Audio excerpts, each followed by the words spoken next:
For real? Oh, no.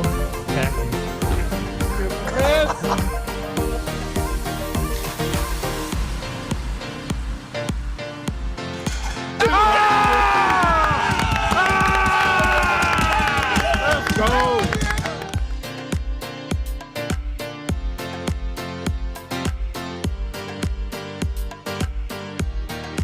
Boston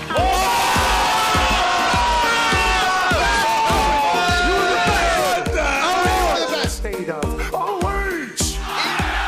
Today.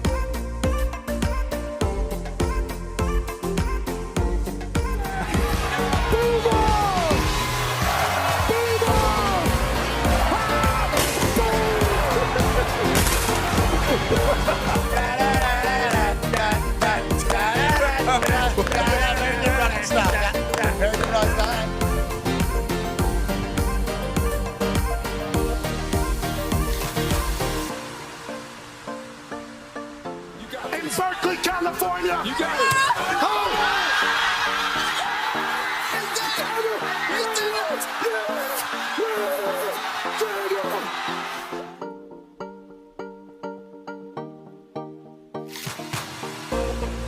This one's for three. AJ Hawk, $5,000.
USA, USA, USA.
The following program is a collection of stooges talking about happenings in the sports world. It is meant to be comedic informative.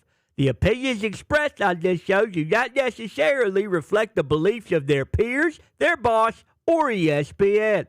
There may be some cuss words because that's how humans in the real world talk. If you are young, please seek permission before watching any further.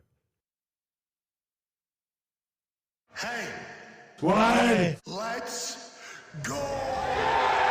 This show stinks, and the fact that you listen, we are very, very thankful for it. McAfee on the line with a gorgeous assist. The all-time leading tackler for the Green Bay Packers. You pig. Damn it! Be a friend, tell a friend something nice could change their life.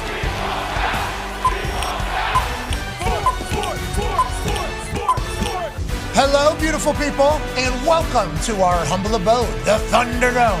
on this BA Day, December 16th, 2025. This program begins right now. Football! Ladies and gentlemen, that voice and that cadence you just heard comes from one man, one legend, one icon, a guy who coached football for 47 years, multiple-time Super Bowl champion. Our coach, ladies and gentlemen, Coach B.A. is here. Hey, Good to see you, B.A. You look incredibly cool today. Obviously, the Kangol hat, always clean. That particular hoodie, alongside your skin type, just is popping on this glorious B.A. Day, and there's a lot to talk about. The Talks tables here at Boston Connor and at Ty Schmidt, 9-year NFL vet, man who loves rocking blue jeans on B.A. Day. Darius J. Butler. Yeah, good to see you, blue jean butts. Great to see you too, man. We've never seen D-Butt in blue jeans today. He's wearing blue jeans today, and it's a blue jean type of day because I'll tell you what, it is magnificent to be a football fan. And last night, the Pittsburgh Steelers dog walked the same cold Dolphins. Now, the Dolphins have been on a 4-game win streak. Maybe this is it. Hey, they're pounding the rock. A-Chan's the guy. Mike McDaniel has a team ready to roll. This could be the year where they're able to battle the elements and be a football team whenever football matters. Robert Morris University in Moon Township outside of Pittsburgh, Pennsylvania, allowed the Miami Dolphins to come up and practice on their field in the snow, get acclimated to the weather. Was this going to be a different night for this Dolphins team that anytime they went north of the Mason-Dixon or below 40 degrees in any type of American temperature, Fahrenheit. Yep. They're Celsius up north and over there. We're talking Fahrenheit here in America. They would get their asses beat. Could this be a different? Nope. They got their asses beat yet again. This is a sad state of affairs if you're a Miami Dolphins fan, because I'll tell you what, we have one amongst us here. Now, obviously, Darius J. Butler grew up in South Florida, so he likes the Dolphins, but he also likes 5 other teams that are much more successful than the Dolphins, so I have nothing but respect for that. But there is one man from North Left Canada who uses Celsius, and now he's trying to learn Fahrenheit, who has been a Dolphins fan through and through since the day that I met him. This 4-game win streak is like, it's not just about Tua playing well, it's about our offensive line. We are ready for it. We are ready for the conditions. We are ready for meaningful football. This team is different than what it's been in the past. Don't look now. We're lurking, lad. We're lurking, lad. Well, they go into cold-ass Pittsburgh, and they get their asses beat by a Pittsburgh Steelers team that obviously hadn't been the best in the league, but last night showed maybe they can be a team that can go on a run. They get their first win without T.J. Watt. Obviously, he has a freak incident during dry needling last week that has him miss the game. The record for the Steelers with T.J. Watt and without T.J. Watt, very, very different. With T.J. Watt, they win games. Without T.J. Watt, they literally don't win games. Tua, though, they don't win whenever it's cold. Something had to give. Well, Steelers get a win without T.J. Watt. He's only going to come back and assist this defense that was all over the place. Jalen Ramsey gets a little get back. Jonnu Smith scores a touchdown and goes absolutely crazy. It feels like the Dolphins pieces that moved away from Miami certainly wanted to showcase last night that they're thankful for that. The Pittsburgh Steelers said, we are a real team. All you got to do is get hot at the right time, baby. Aaron Rodgers is spinning it. DK Metcalf's out of control. And they're running the rock better than I think people would have expected. And why not Freiermuth and Darnell Mount Washington becoming a great tight end combo? Now, on the flip side, the Miami Dolphins fans have to live in the misery that their team stinks. And I don't want to say they got their hopes up and maybe they worked themselves into a shoot and maybe it was fool's gold for the last few weeks. But boy, as soon as that temperature dropped, especially in the second half, this Dolphins team got exposed for the lack of culture and toughness that they have once again. Ladies and gentlemen, let's head to the back. One half of the hammer, Dahn. Cowboys, Bubba Gumpino. You're bummed out this morning. And I looked you right in your eyes and I said, why are you, what did you? So if you would have won, cool, you're brand new. But you've been here before, like, why are you bummed out? You believe this team was different, Gumpy. I think you and a lot of Dolphins fans believe that it was different this year. Yeah, I did, and the way the defense started the first half, like, they were tackling hard. Jordan Brooks was unbelievable, but the truth is your highest paid player also can't be your worst player. That interception by Tua was absolute dog shit. Maybe one of the worst throws I've ever seen in my life. It was 1st and 10. You were driving at that point in the game at 0-0, and then it was all downhill from there. Okay, all downhill from the first quarter. You know, that's a long night. I heard Renegade played and there was no booing. Let's go to Coach B.A. They played it in the third quarter, though.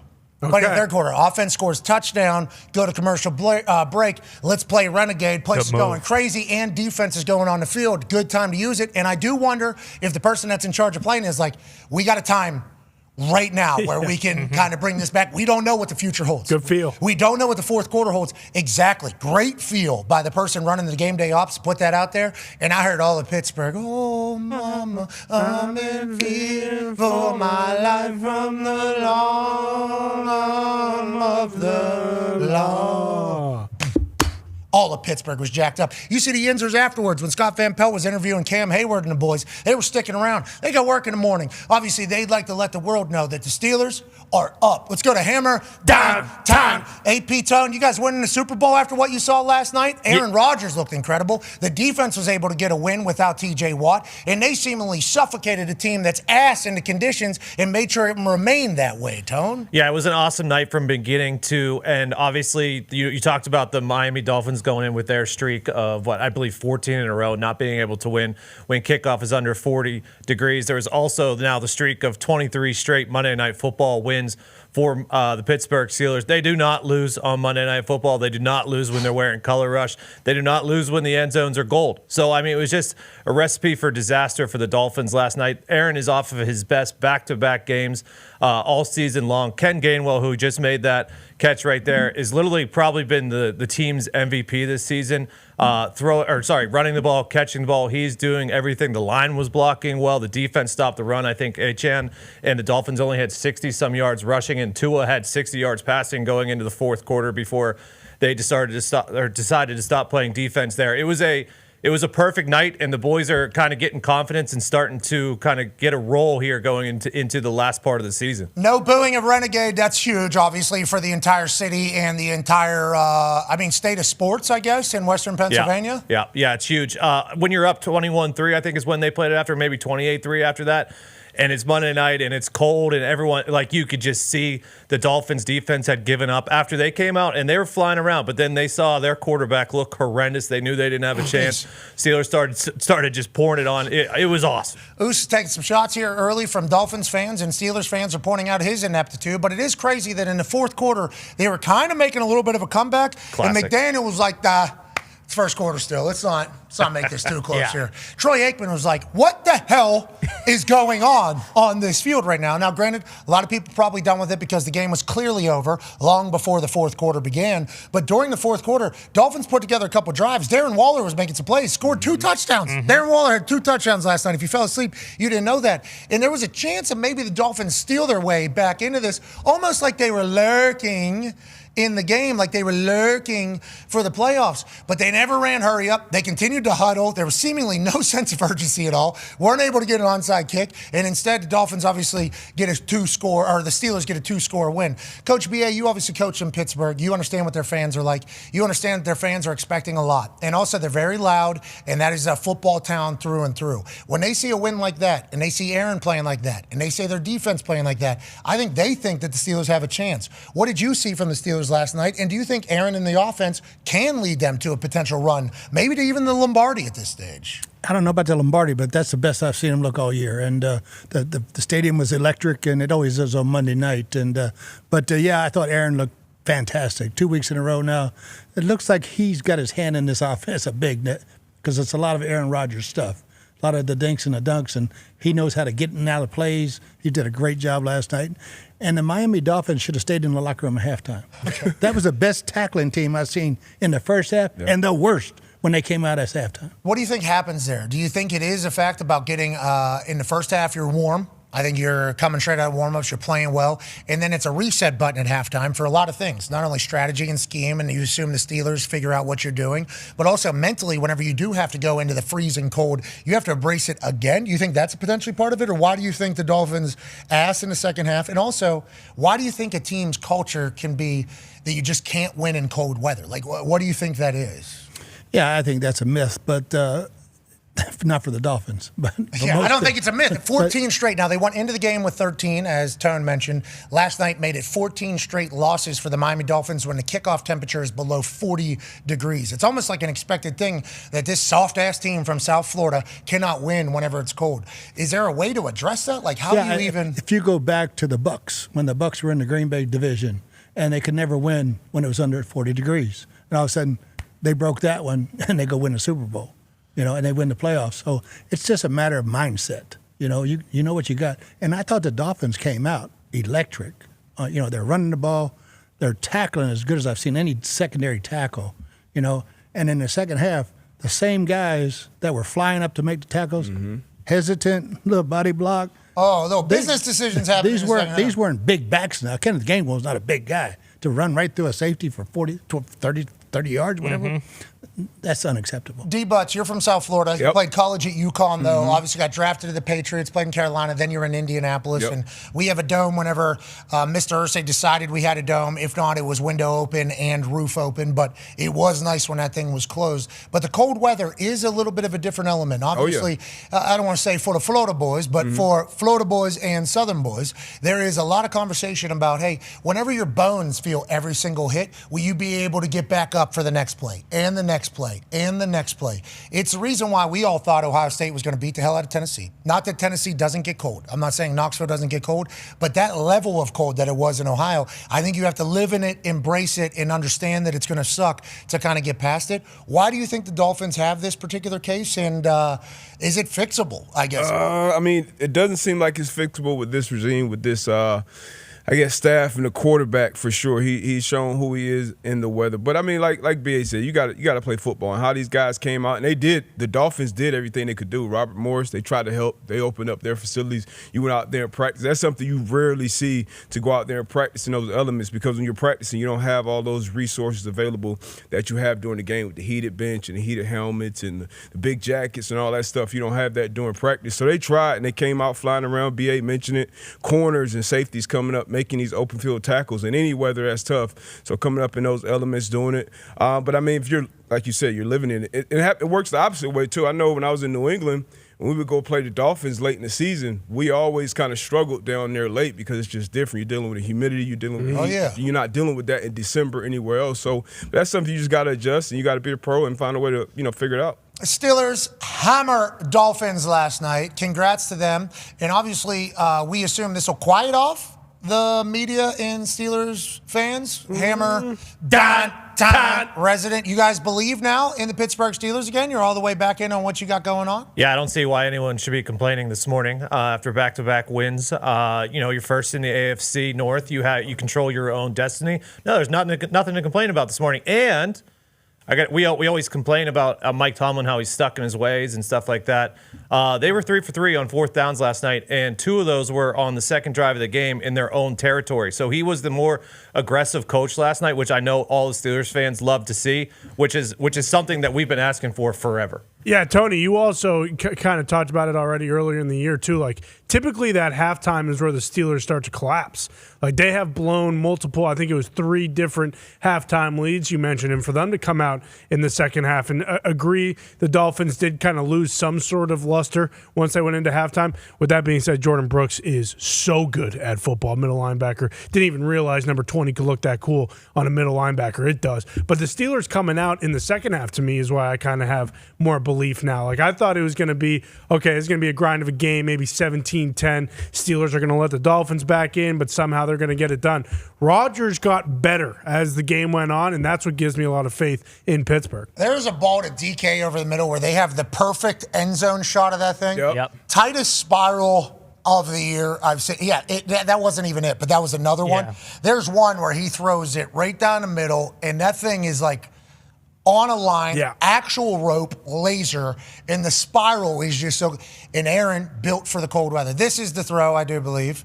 Yes, and they'll have an end zone shot of that, and it's outrageous. The ball that I tweeted, Aaron's spinning it, go to the other one, there'll be an end. Yeah, this one.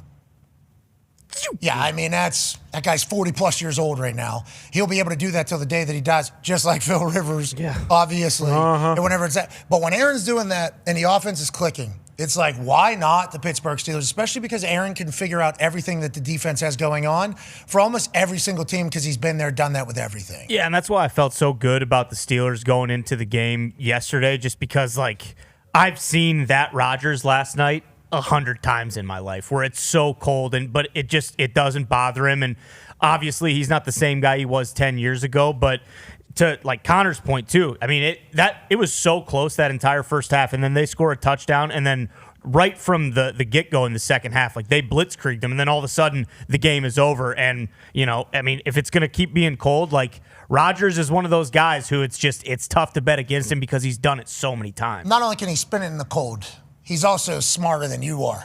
You see the 12 men on the field last night? I sure did. Yeah, you see the 12 men on the field. The refs didn't even see it. The TV didn't see it. Bullshit. The refs didn't see it. Nobody saw it. That's Aaron Rodgers football, baby. They got too many people out here saying, that's bullshit. After replay assistance, they had 12 men on the field. Let's go ahead and move that thing up. And let's go ahead and continue to do that. I like that replay assist is assisting the super geniuses of football to utilize having too many people on the field. Listen, BA, quarterback whisperer, a man who should have been teaching his quarterbacks about this. Oh, yeah. This is something that should have been happening. I'm Day assuming one. he did. You're only allowed 22 cleats on the ground on the defensive side. You get 23 cleats. You get 22 and a half cleats. You have 24 cleats, 26 cleats on the turf. That's too many cleats. That's too many men. That's free play for the offense. BA, I know you love this rule, and you love that Aaron's that smart. Oh, I love that Aaron is that smart, but I hate the rule. What? Come on. You're a quarterback whisperer. I know, and I taught the same thing for 27 years. Quick count them, get them. We're not substituting. They try to substitute. We better get a field 5 yards. But if the guy's not participating in the play, he's like 1 foot off the field. It has nothing to do with the damn play. Let it some bitch go. Say hockey, Bruce. This ain't hockey. What do you All think right? this is? The spirit of the rule. I mean, hockey does it. They're all hanging over the bench, jumping over, and the guys. That's what you want. Yeah, that's what you you're want. saying. You want to lose all control on the sideline. That's what it has been, though. Like, it's never that there are just 12 guys on the field. Like, it's always a guy running off, and then that's what Rodgers made his bones with. D, but I don't like that you're just spotlighting and amplifying the quarterback whisperer, Bruce Arians' thoughts here. I assume this is what the defensive guys are saying. Oh, I was half an inch on the field. Get off my ass. Yeah, kind I of the mean, thought. and if it's called, when it happens, like as soon as the ball snaps, you see a flag going there. Okay, you called us because, and then you know it. The head coach, they're going to look at whoever's responsible on that defensive side. They're responsible for the subs because you do take a risk, especially against a veteran quarterback like this, substituting when the offense isn't substituting. And it's always the big boys. You're taught to run, straight off the line, straight down the line, get off the field. And Aaron knew it. He knew it as soon as he snapped the ball that he called him. But I thought we got away with that. So I'm begging for it. It goes, it cuts away. Then 45 seconds later, we see the flag come out. I thought replay assist, I thought they were meant to pick up flags. Yeah. I didn't know you were allowed to add a flag. You can go back and throw one. So I'm with BA on this one. I'm surprised BA is on my side. Yeah, I don't like it out of Love BA. Okay, I like the free Good in the plays game. for super genius stuff. That's 3rd and 3, caused the first down. That was a That's big one. huge play. Huge. Can't have too many men on the field on 3rd down. Bingo. Like, what are you talking about? Can't have it happen. Follow up to that. Yeah, replay assist, not allowed to add a flag. Interesting. But if we're allowed to do that now, I think this is good news, not bad news. Okay, if there's something clear and obvious that these refs whose contract is up in May, okay, miss, which feels like they do. Humans. They are humans, but also some of them ass at their jobs. Some are blind. Okay, which we're happy for them, by the way. Living a dream out there. Yeah, exactly. Got blind people reffing in the NFL. That's unbelievable that we have that in 2025, almost 2026. We should celebrate that. But I had no idea the replay assist was allowed to add a flag. I think we were all kind of taken back. Yeah, and it's terrible for the game because it's going to be so subjective now. If there was a pass interference that they didn't really realize was a pass interference and then replay assist, like this is what it opens up. It was never supposed to be a throw the flag type of thing. Like even a hold and offsides. I mean, shit. The Bucks in the Falcons game, the Bucks damn near lost because the Falcons, and this is in the first quarter, so you can't say they lost the game because of this, but they called an offsides on a field goal even though the guy got back onsides, and then it was a 4th and 4. Atlanta gets the first down. Next play, Kyle Pitts' first touchdown. So that's why it doesn't help. Now, if they did this the whole entire year, yeah, that would be incredible. But there's no way in hell in week 15 that now they're starting to say like, oh, well, replay assist can't actually tell us like, oh no, they were offsides. Oh no, it was 7 or 6 men lined up on the line of scrimmage, 12 guys on the field. Like there's so many calls now that we can go back through and be like, well, why didn't they use it for this when they use it in a primetime game. Again, the first time they use it is in primetime. The first time they used Hawkeye technology this year was in primetime, and it made no sense, and it still doesn't make any sense. That's why I'm pumped for the Super Bowl. I can't wait to see what happens with this NFLPA and the NFL, because it really NFLRA. is. The NFLRA, excuse me. Yeah. Because sweet. That's actually awesome. But it will be, like, the repercussions that come from that will be massive when you talk about the game as a whole. That's in May. That contract is up, and it's a big deal because the last time the ref's contract was up, it got full chaos. And it wasn't good for the league. It wasn't good for the sport. It wasn't good for anybody. And the refs took advantage of that. And they utilized their leverage. And the contract that they negotiated was, we have no accountability. We're not answering any questions. You can't even talk to us after the season. How about that? We can't be full-time. Yeah, we got other things we got to focus on. It's not good for anybody to be able to do this. They had all the control because of the Fail Mary. Yeah. That happened on primetime, amongst all the other things that happened. So the refs union is the strongest, right? By far. But way better than the players' union. I got to be close to the coaches' union, though. You guys get guaranteed cash for like 20 years if you get your deal. We don't have a union, though. That's just life. Man, you don't have a union, you have guaranteed contracts. The players have a union, don't have guaranteed contracts, and then the refs have a union, and they don't have to do anything they don't want to do. Feels like the players' union's the worst out of all of them. Feels like the NFL is the toughest on the players' union versus all of them. Well, there's the most amount of people, obviously. Guaranteed injuries. 100% chance. Well, how about the refs? There's a 100% chance of failure for you guys, too. Every one of you is going to get a call wrong, at least at some point. I mean, they're so old, they're blowing out knees and ACLs and Achilles and feet these days. Now, Well, some that of guy the old... actually returned this past Sunday, too. Okay, shout out to him. And obviously, he wasn't going to let anybody that may be better at reffing than him get a shot at Not a that chance. thing. Yeah, Not a right. chance. Nobody's getting a shot to shine. Nobody's getting a shot to shine. Speaking of shine, last night, big for the Pittsburgh Steelers. And we talked about this yesterday. A massive piece of why we all assumed the Steelers were going to win last night. Not only because Tua and the Dolphins are terrible in the cold, not only because, here we go, Dolphins. They said yesterday. That was a problem. Got hand up as well. I got to take some ownership of that. D-Button Gumpy did that yesterday. That was a bad decision by you guys to do that. In the moment, we said it. But also, there was a lot of OGs in the building for the Steelers. Joey Porter goes into the Hall of Honor. Ben Roethlisberger goes in. Pouncey goes in. The Rooney family there. Roger Goodell was in attendance. I mean, it was a huge night in Pittsburgh, let alone Mike Tomlin and Bill Cowher both have never lost on Monday Night Football at home. Okay, That's insane. So there's a lot of things that were kind of working for the Pittsburgh Steelers. The OGs back in the building seemingly mean more in Pittsburgh than maybe other places, legitimately. I think the city of Pittsburgh, the Pittsburgh Steelers, try to treat it like a college organization. Now, it's easier to do that whenever you have 3 head coaches over the last 60 years. So there's a lot of continuity, a lot of familiar faces. But the Pittsburgh Steelers very big on having the alumni still be around. Hall of Honor celebration last night, very special. Do you think that is something that's different than everywhere else, is how the Pittsburgh Steelers welcome and keep the alumni kind of in the building in close proximity? No, there's no doubt. You know, every year when the rookies come in, we have a dinner. And Franco used to come, Rocky, all the guys would come and sit with the position players that we drafted, free agents, draftees, and welcome them to the Steelers and what it was like to be a Steeler. And it was one of the best dinners I've ever been part of. See, that's a pretty cool thing that doesn't happen everywhere. Let's go to Hammer. Dahn. Telling the boys we're back. Seven's in the building. Guaranteed dub is how you felt? Yeah, it was. We talked about it earlier the year when the Super Bowl anniversary happened and everyone was back in the building, and that was one of their best games of the season as well. But this was basically the same guys coming back. Cowher was back. James Ferrier did the towel twirl. I saw Casey Hampton there. I saw Kiesel there.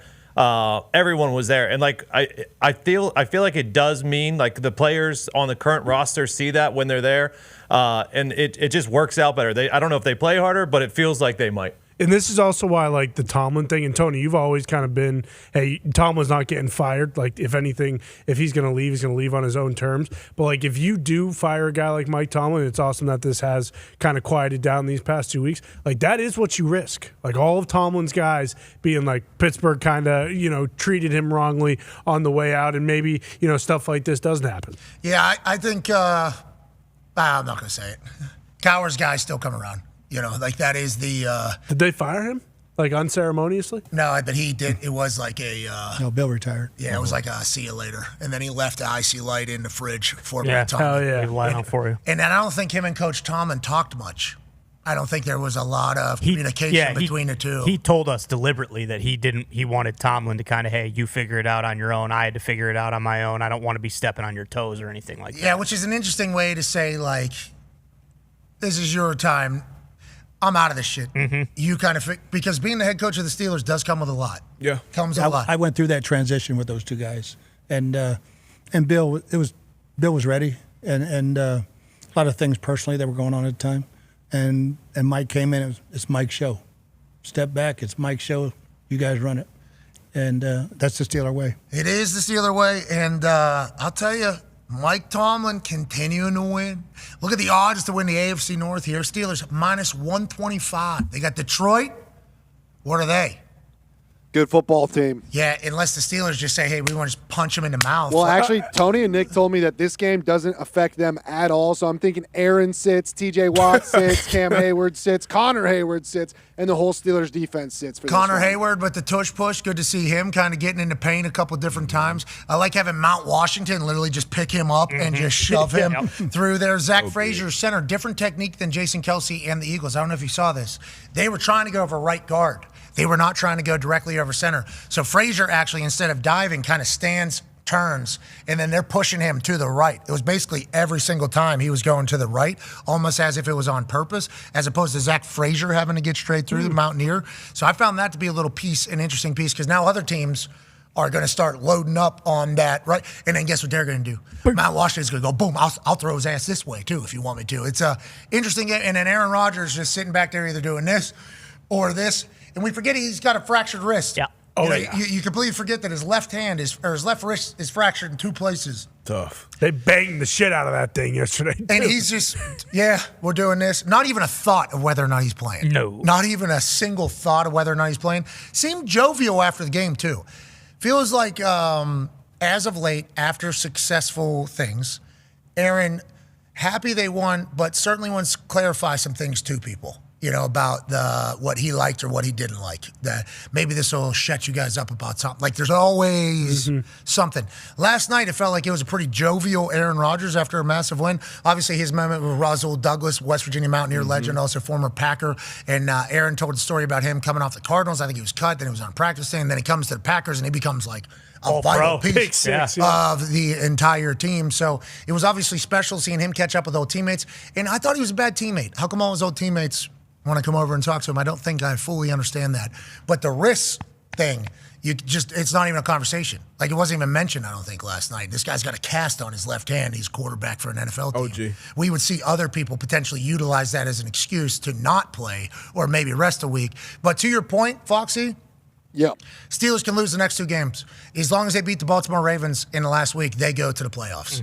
Now, granted, the Ravens can lose a couple games and the Steelers will get in automatically. But Troy and Joe Buck were talking about that last night during the game about how Detroit and Cleveland will always matter because it's Steelers and it's Cleveland, but not really. The only thing that matters is that last one against the Baltimore Ravens, and they get a chance to host a playoff game, Pittsburgh Steelers. And there's a chance that, oh, mama, I'm in fear for my life from the long arm of the law. So who would they be hosting? Right now, the Chargers. Yep. Maybe win that game. They can beat the Chargers now. Maybe you win that game. The Chargers have a tough road, too. The Chargers might, especially if the Colts continue to climb with Phil Rivers here.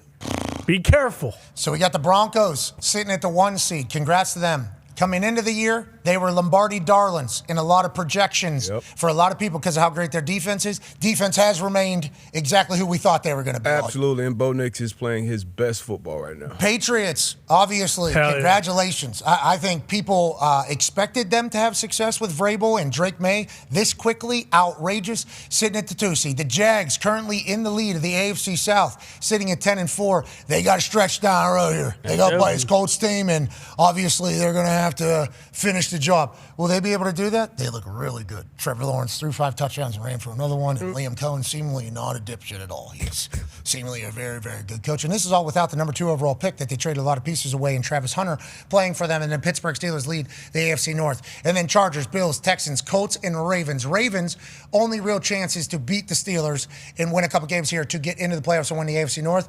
Colts, though, we can obviously mess around and catch up to a couple of these other teams. You know, the Colts with Phillip Rivers at the helm can do anything, and we know that, including lose by 50. There's a chance that could happen. Certainly. I don't see it likely. No way. Phil Rivers on Monday night, hosting the Niners, will be his first time in a full Lucas Oil Stadium as Indianapolis Colts quarterback. Because whenever he was the Indianapolis Colts quarterback back in 2020, it was COVID. So they had some cardboard cutouts. I think I had a cardboard cutout in there one game. Sure. I think I was sitting in remember they were saying that? Tonight there will be 24,000 cardboard cutouts of fans. There will also be, you guys won a Super Bowl doing that year. Yeah. So you guys certainly did, handled it all the best. But whenever the NFL was trying to spice up the announcements, tonight there'll be 150 first responders. They will be scattered throughout the entire stadium. They will be each sitting in their own section, obviously safe. And there will also be 32,007 cardboard cutouts of super fans from the fan base's nation or whatever. And it was like, oh, that's really cool. And then they did a pan of the cardboard cutouts. There they would be if people were allowed to be in public. Then people were stopping. I think that's my cardboard cutout right there. I paid $50 to be a part of. And that was an insane time. That was when Phil Rivers was the Colts quarterback. Yeah. So he's never experienced a full Lucas Oil. Monday night against the Niners is a massive, massive ordeal. There's a couple things that we need to chit-chat about. Niners are one of them. Patriots are another one. Seahawks are another one. And the Eagles. 3 out of 4 of them in primetime can all punch their ticket to the playoffs this weekend, B.A. Yeah, I think the scheduling gurus got it perfect. You know, you got Thursday night, Sunday night, Monday night, big games in December. It doesn't get any better than that. Thursday night, Seahawks play the Rams. Seahawks win, they're in the playoffs. Patriots play Sunday night. At Baltimore, and this is a flex as well. Let's keep in mind, fantastic job flexing a game like this and not just rolling with whatever was supposed to be there. Shout out to NBC doing that. That's on primetime Sunday Night Football. Patriots win, they're in. 49ers, Monday Night Football in Indianapolis. They win, they're in the playoffs. And then Eagles playing at 1 o'clock. You know, they get a chance in the afternoon to kind of punch their ticket. This is the season. Now we are here. People getting into the dance, people falling out, people looking to the future, people thinking of right now. It's a wonderful time of year. Out of those 4, how many of them punched their ticket this weekend, D-Bud? 3. Yep. Which one does not? Niners. The Niners. Yep. Agreed. Mm-hmm. I like that. Yep, 3. Sorry. Yep. Shanahan. Now, they got an interesting situation going on with Aiyuk. Okay. Kyle Shanahan has come out, and for a while there, Kyle Shanahan was talking about being hopeful that he would be back. None of us really understood what he was talking about. And then yesterday, his press conference, he was like, I haven't seen him in a month. I literally haven't talked to him or seen him in a month, so we've just put him on he's not going to be on our team. Are you still hopeful? I was very hopeful, yes, for a very long time. But now we're at the point where, we only have a few weeks left and we haven't seen or heard from him. Coach B.A., 47 years in coaching, 27, I think, in the NFL. Obviously, there's going to be business and personal grievances and all that type of shit that happens. What's going on with this situation, you think? Have you ever seen anything like it? And how did we get here, you think, for the Niners? Yeah, I think that's the thing. How'd you get here? Because there's this point of no return. And a great player played extremely well for you, and all of a sudden, we don't want your ass around, or you don't want to be around, and trades or whatever. You know, the grass ain't always greener anywhere else. It is around the septic tank, right? To quote Tom Moore. And so it's like, you don't know what's in front of you.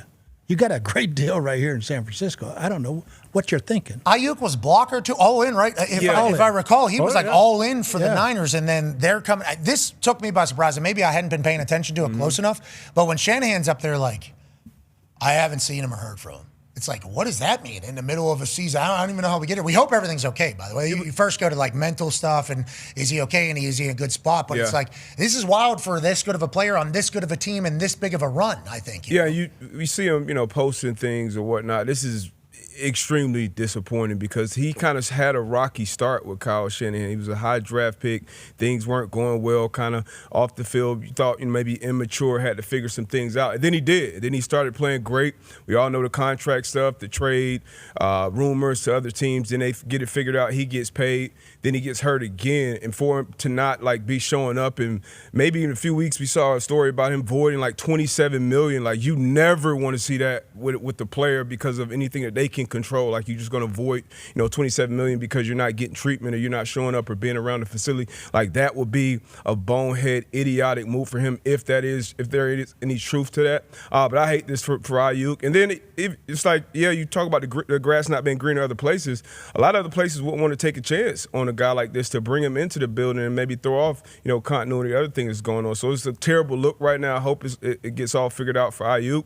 But this is a tough look right now. Well, and that's the thing. He was the belle of the ball last offseason. I mean, New England, I remember. Steelers, everybody. I think there was a story actually about New England reaching out to try and get him. They had a deal in place, they had a contract in place, and he basically said, well, I'm not doing that, okay? I want to get paid, but I don't want to play for the Gerard Mayo Patriots, which, understandable looking back on it. But him choosing to stay in San Fran, he gets hurt, obviously, last year, very tough. But then for it to go like this is just wild because he chose San Francisco. This is where he wanted to be. How can that much change? It would be great for Brock Purdy to have him as a weapon down the stretch here. Here's his contract details from Spotrac and from Hembo. Pre-June 1st release or trade, $29.6 million dead cap next year for the San Francisco 49ers.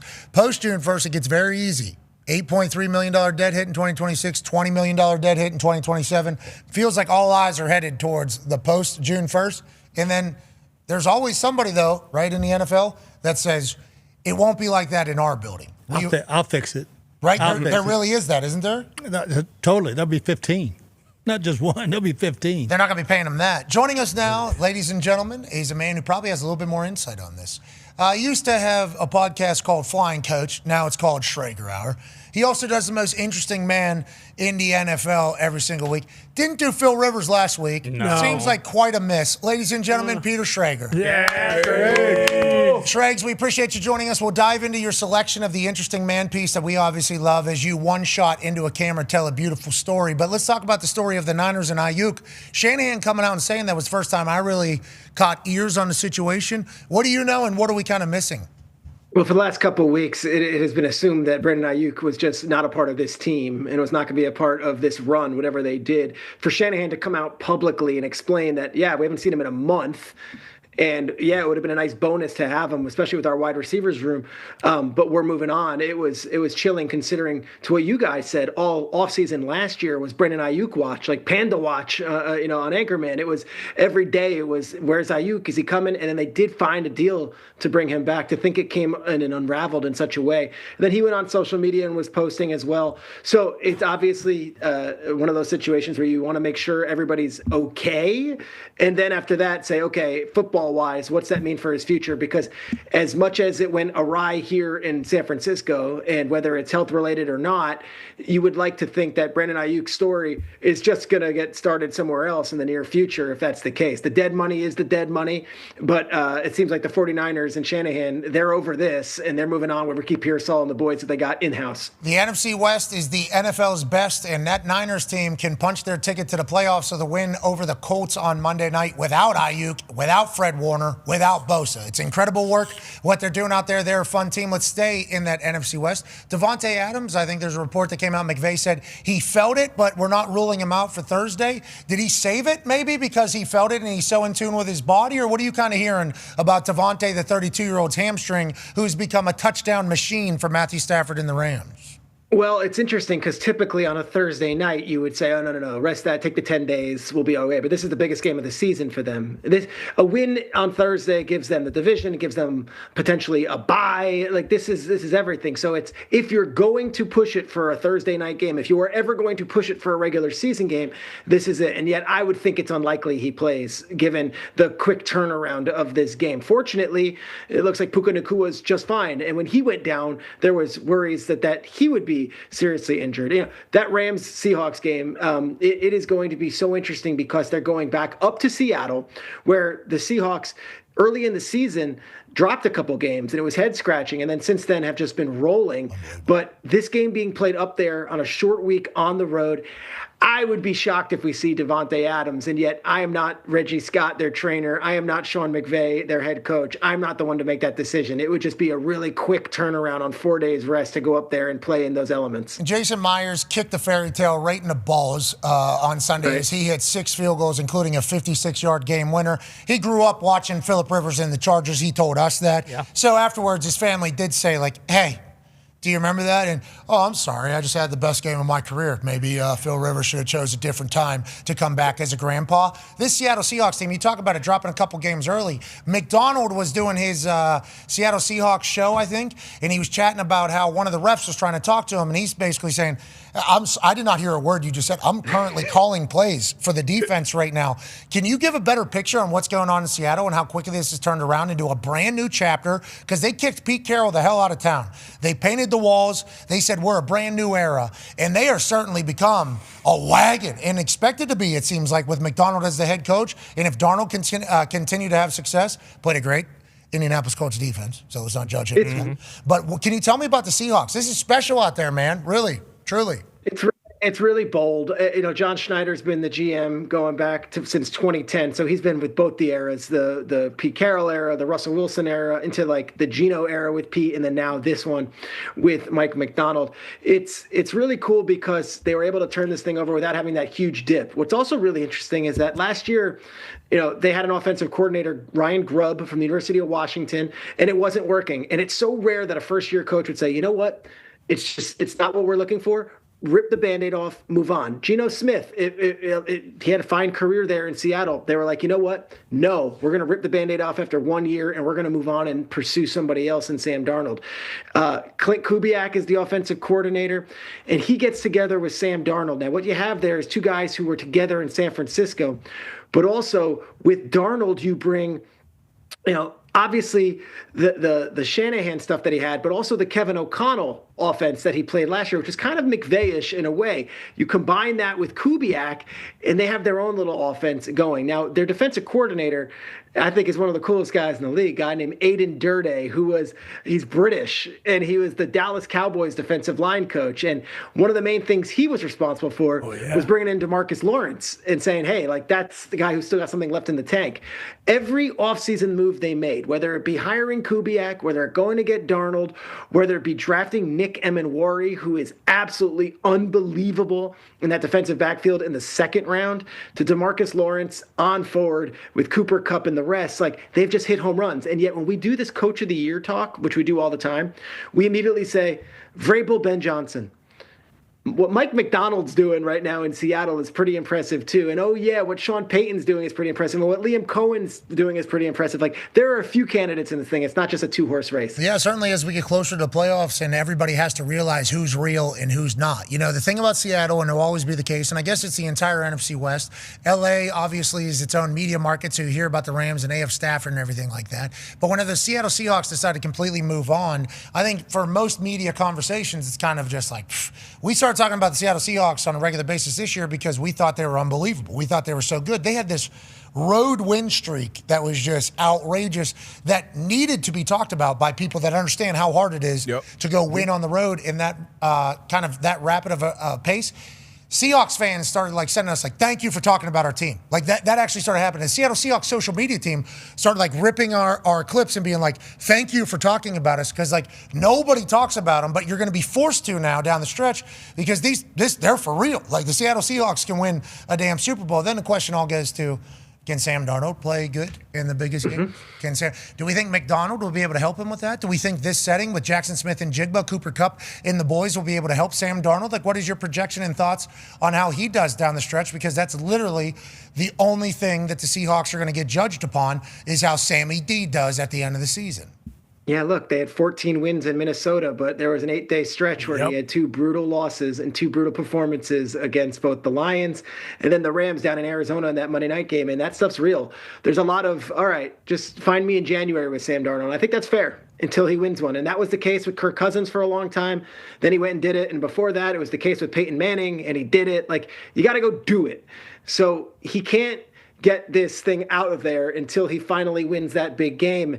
And I'll tell you, they had a road game against the Rams in which he threw, 4 picks in a big spot, and those doubters and those critics came out again. So Thursday night, home game.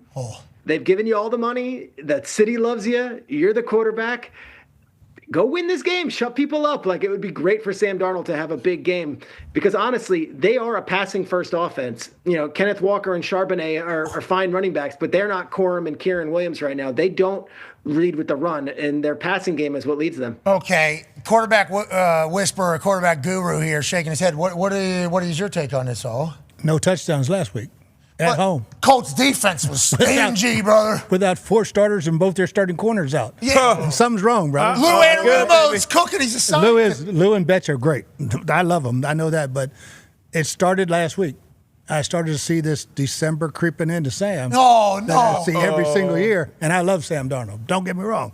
But he's got to prove it to me. Yeah, like if they go to Tampa in the first the Rams, round, they're going on the road. The Rams last year, the Rams this year. Sure. Look out. Yeah, that's because you believe in Stafford. But before Stafford got to L.A., I think the same question was about him in Detroit because all the talent, all the skill, but not really ever winning the big one because was it him, was it the team? Now everybody thinks the Seattle Seahawks team can, just like the Vikings team can. So then it's 100% on Sam Darnold, which goes back to the conversation. Yeah, like if they're going to Tampa, and I also love the Seahawks and their defense. Like to Traeger's point, Emanwari, watching him play. I mean, he had one of the greatest field goal blocks I've ever seen last week against Atlanta. But, like, are you going to take Sam Darnold and the Seahawks over Baker Mayfield and the Bucs after Mike Evans and Godwin and Ibuka and McMillan and then Kate Otten comes back? Like, I even find it hard to put myself there because I don't want to be there. I don't want to have to choose between Seattle and Tampa because, like, I don't know. Baker had an unbelievable start to the season. You could see them closing out the season strong, beating Carolina, and then maybe going on a run. It's crazy. I believe in Sam. Just need the opportunity. I believe in Sam. Hey, Sam. Come on, Sam. I thought you were doing it. No, that was tough Colts defense. Yeah? That was tough Colts defense. You know it. Dr. Lou was in there doing his thing. Okay, let's move to the next conversation, shall we? I got a text from Dr. David Chow. Okay. Former NFL team doc for a long time. Goat. He is currently in charge of the sports injury podcast or something like that. Zone sports performance zone. I see the patch on his shirt. I can't think of what it says. And I see what it is. Yeah. So it's a slew of doctors and medical professionals that much like Sports Injury Central. Okay, sorry, Dr. David Chow. We apologize for that. SIC. We see the thing. Yeah, but it's just like the refs have their own setup with TVs everywhere for replays and everything like that. This is basically a bunch of medical professionals who I believe are... I saw that for the first time this week, the Chow War Room. Been doing it for like 3 years now. They've been doing it for 3 years. It's like retired doctors, basically, or team docs or physical therapists and things like that. They basically all in there watching games in real time and then giving their projections or prognoses through the screen. Now, I will say this guy gets it right a lot of the time. Okay, they get it right a lot of the time because just like all of us and just like Schefter said yesterday, we've all seen it a lot on TV. We can almost guess what it's going to be. He, I believe, predicted also the LCL for Patrick Mahomes, not just the ACL, in real time with the Sports Injury Central as they're watching it. And he texted me and said, with the LCL confirmed, there's no way that Mahomes will be 100% for the start of next season. Wentz in 2017 is the comp there, just for your conversation piece. So on that note, with what the Chiefs are going forward, that's his Patrick Mahomes. So obviously all these timelines and projections are certainly their own being and their own journey, and Patrick Mahomes will exhaust all options to get back as soon as possible. But what he's saying is with LCL also being damaged in this injury, the beginning of the season seemingly is going to be a tough task for Patrick Mahomes, which leads to, go ahead, Conman. Yeah, Schrags, what do you think the Chiefs look like going forward? A lot of, fodder around Kelsey's future. Andy Reid, I think we all assume he will be back with Mahomes. And, to Pat's point, even if Mahomes misses the first 4 games, you can see the Chiefs going 13-4 because of how good this guy is. But what do you think they will look like, next year, the year after? Do you think this is kind of the beginning of a shift as far as their culture and maybe mindset and team build goes? Yeah, look, first off, Mahomes had surgery last night, so already has gotten under the knife with Dr. Cooper, who's one of the best in the game down there in Texas. I texted with Mahomes this morning, nothing for like news, just to chat back and forth. And he's in good spirits and is like, yep, we're going to attack this thing. So Mahomes, I think of it from his mental standpoint. And Pat, you could appreciate this. And BA, of course, going on these long playoff runs that you've had. I was heartbroken for the injury, of course. But I'm also heartbroken for Mahomes for the fact that he has played in 7 straight conference championship games, meaning his seasons end in late January, early February for his entire career. When they were getting eliminated this season, like I almost felt like all right, at least Mahomes gets an off season. He's played 4 or 5 straight extra weeks every single year. And now you're talking about these injuries. He has to attack this like he's never attacked rehab or football in an offseason before. It's a huge mental weight on something that in his head he was probably thinking, all right, if we're out on December 15th, we're out on December 15th. We finish out the string, we'll go from there. But this is going to have to be an individual rehab so tenacious, so aggressive, given the timelines, that it's going to be the hardest offseason he's ever had. So I think of it right from that standpoint, the mental anguish in addition to the physical anguish. And then as far as the teams goes, there will be changes. I don't know if anyone's losing their job, but I would imagine the Chiefs look at themselves in the mirror and say, whatever version we were this year is not going to be enough. So whether they're minor tweaks, whether it's players, whether it's coaches, trust me, Clark Hunt, Mark Donovan, and I would include Brett Veach and Andy Reid in these decisions. They're going to have to look in the mirror and really make some hard choices, because as much as this season didn't go their way, you could also kind of rest on the fact that we were 1-6 in one-score games, or 1-7 in one-score games, and we still do have a really good young defense. And oh, by the way, the Bengals had an off year, the Ravens are having an off year. There's still a window where next year we get back and we're back in this thing. So I don't expect a complete overhaul, to answer your question, but I would imagine there are some really tough decisions and hard changes that have to be made. That's so cool. You just text with Patrick Mahomes. Tell him we said hello and Godspeed. We don't know what he sees or what he doesn't see. We assume his blinders are on. And yeah, you talk about his most intense offseason. It's miserable too and very painful going through all of this recovery and rehab. So we're pulling for him. But what it sounds like for you, or what you're saying, is Andy Reid back. Let's go ahead and run this thing again, is what it sounds like you're saying.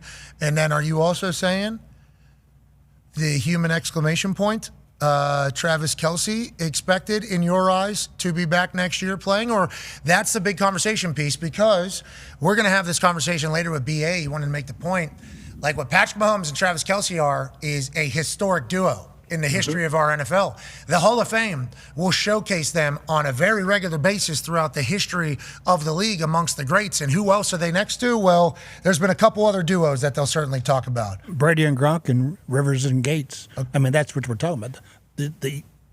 And you have to go way back, Johnny Unitas and John Mackey, but that's a tight end Hall of Fame. Yeah, and I think you could even add in just like quarterback and pass catcher duos. Yeah. Like, I believe, if I'm not mistaken, I think they have the most touchdown passes in the postseason to each other in the history of the sport already. So this is a huge thing for the future of ball in our eyes. And also, as massive fan of Travis Kelce, and as somebody that would never want to, not that I could just text with Travis Kelce on a regular basis, but would never want to say, hey, I wouldn't want to put the pressure on him to make a decision, because that's a huge decision to make for your football life, for who you have been and for being a GOAT at a sport. But what is your lean towards that for the future? Because that's a huge part of NFL football that could potentially change next season. And that's the fears whenever we start thinking about this next chapter of this Chiefs dynasty.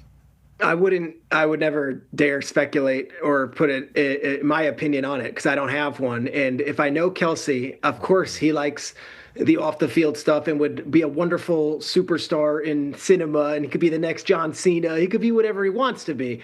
But I also know that guy is a dogged competitor and is a football player. So everyone's speculating that just because they missed the playoffs and he's a certain age that he is done.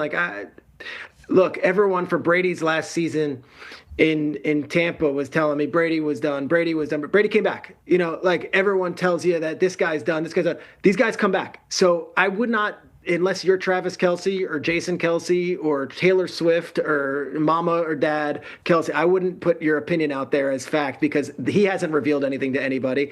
And my sources in Kansas City have no indication either way. So I'm not going to speculate on his future without him speculating on it first. Good luck, Trav. Don't be taking any bumps, though. We don't need you to start the John Cena trajectory. Don't want you losing on your last game either. Well, I kind of liked it. I know you don't want to hear my wrestling takes. I thought it was kind of cool. Now how we it don't. ended. He quit.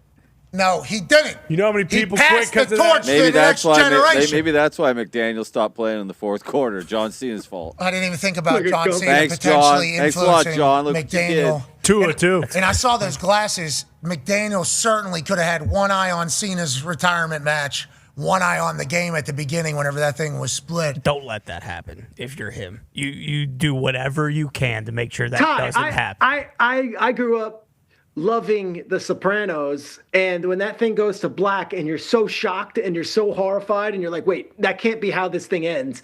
I will never forget that ending. I can't tell you, rest in peace, Macho Man's last fight. I couldn't tell you this other guy. I will never forget John Cena's last fight because it was so shocking and it was so different and it was so unique. And yes, this torch has been passed. That's good call, Shregs. I didn't even think about that. And then Gunther comes out last night, the man that tapped out John Cena, and he says, John Cena tapped out like a bitch, dog. But I kind of loved it. Me too. Healing. Gunther's a bitch, dog. Yeah, right. Yeah, right. Yeah. You know what Gunther is and what Gunther isn't. And that is not what Gunther is. But I do appreciate that it continued. And Gunther was getting asshole chants as he's walking out the arena. I mean, that is good heat. Hey, it's good for the business, kid. Yeah. That is really good for the business. Did you tap versus Gunther? No. Did Cena tap versus Gunther? Yeah. So it might be my fault because my body couldn't stay awake whenever Gunther had me tapped out or choked out. Then my body just quit. Cena was like, I don't want to be a limp body out here on my last night. Maybe it's my fault. I haven't even looked in the mirror at this potentially being my fault. But nonetheless, him smiling right beforehand. I was going to say. Yeah, he was ready. He was ready. Screw it. It's over. This has been fun. He wasn't comfortable at all. He took He was uncomfortable. He's grinning like the butcher's dog, man. He said he's leaving it in good hands, or shall I say, arms. Yeah. Is what he said. Austrian about the arms. future of the business. So you're right, Shregs. It was good for the business, what he did. It was good for the business, what he did. But yeah, I didn't expect us to just dive into this entirely. There's certainly other things to talk about, but we got to get a heart out, brother. So biggest story in sports. Yeah, truly. Last night, McDaniel, is he on a hot seat? Yeah, look, you missed the playoffs, and on a nationally televised game, put out that effort. Everyone's going to be under the spotlight in Miami. I'll say that. Everyone, who's that? Quickly. I would think they have to explore the quarterback position. Are you going to get any further with this guy? I don't know. No. I don't know. That's Gumpy. He is certainly in his emotions right now, but certainly has a feeling. And there's a chance, though. There's a chance global warming makes every game warm, so he's better and good everywhere. But I don't know when that's coming, brother.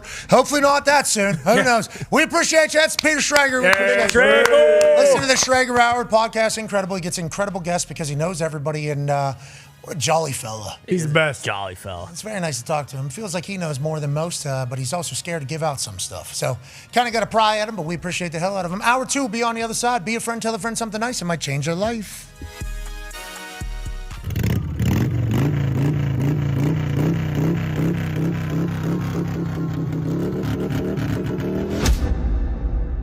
All the way here in Eugene, smoking on some new green, changing up routine, gratitude, truly.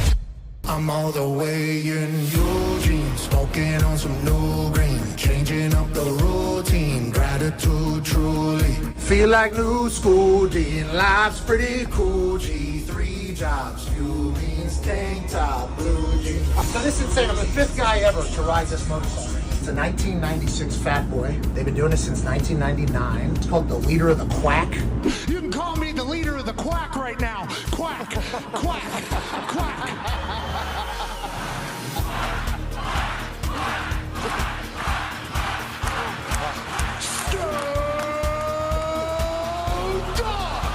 The guy currently, his name is Matt. He's a dog. He's wearing a different jacket today. And he told me to wear the one he's wearing.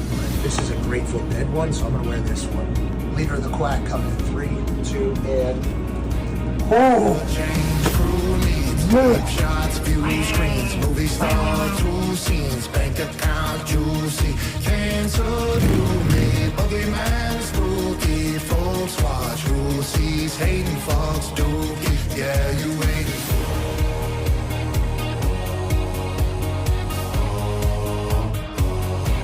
Yeah you waiting for. Yeah, you waiting for? Okay.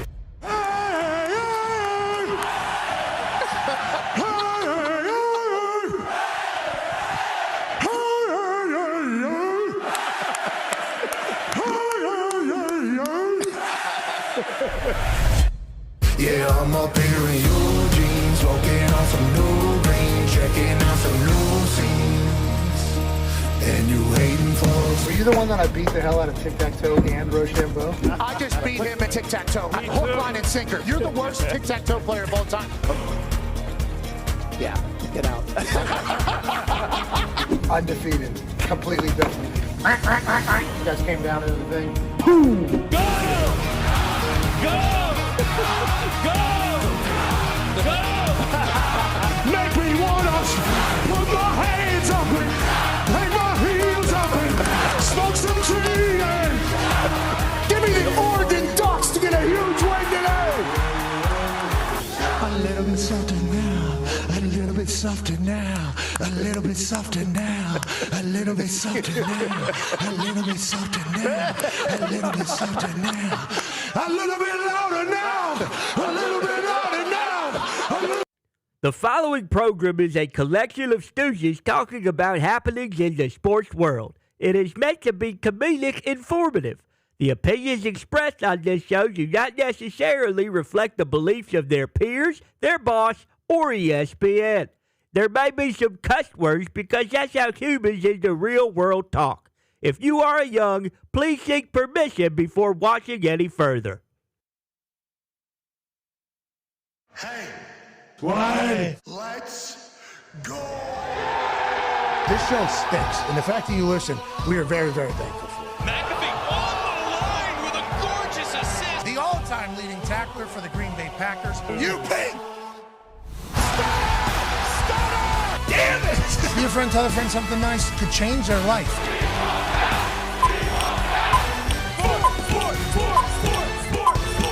Hello, beautiful people, and welcome back to our humble abode, the Thunderdome, on this BA day, it's December, and it's hour 2, starts now. Football! That's right. Ooh, that's a good cadence right there by a man who coached football for 47 years, multiple time Super Bowl champion, Coach Bruce Arians. Yeah, Shout out to you, BA. I said it was November 16th, and I think that's because my mind wants time to slow down. Sure. You know, not only because my baby girl is growing, she's going through growth spurts right now. It's a cool moment. She's obviously incredibly uncomfortable, but seeing her grow and continue to be the person, amazing. Would like time to slow down at each one of these stages. But also football, I would like time to slow down. We're in meaningful football time.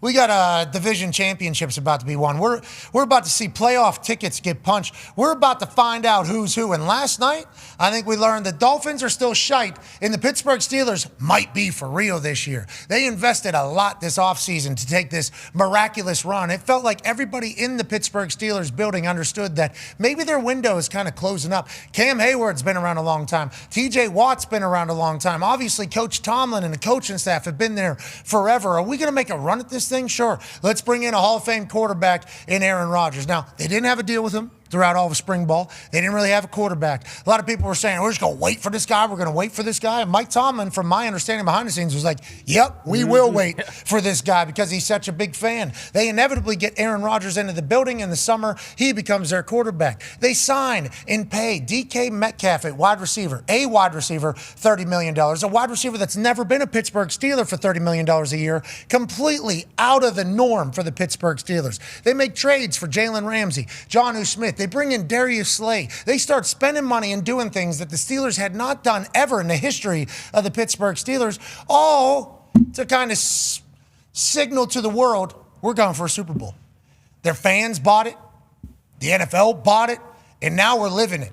The Pittsburgh Steelers are still very much in it. They can still very much win the AFC North. Next 2 games against Detroit and Cleveland don't really matter. Play the Baltimore Ravens final week of the year. If they beat the Ravens, they will have a home playoff game. If they get in the dance, Aaron Rodgers is in the dance, TJ Watt's in the dance, Chris Boswell, who might be the best kicker in the league, is in the dance, and Mike Tomlin, a man who's had a successful run as an NFL quarterback for the better part of the last 2 decades, would be in the dance. I think all they care about is getting in, and when they get in, can they win? Well, that's what they're trying trying to prove to themselves and to all of us every single time they step on the field. Pitches to Jonnu Smith, him running downhill, outrageous. Darnell Mount Washington, their tight end that weighs 320 pounds, who just sealed that particular block right there, who can get down the field in crazy ways, is obviously a monster. Are the Pittsburgh Steelers going to do everything that they hope to do whenever they change their ways this past offseason?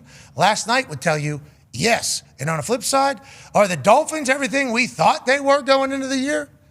Last night would tell you yes. They got to figure it out as well. The Talks of Tables here at Boston Connor, at Ty Schmidt. Ty, anything I missed there on the breakdown of both those teams last night? No, I think that was pretty accurate. And for, a lot of people were saying last week when the Dolphins went into the Meadowlands and beat the Jets and it was 40 degrees, like, hey, they did it.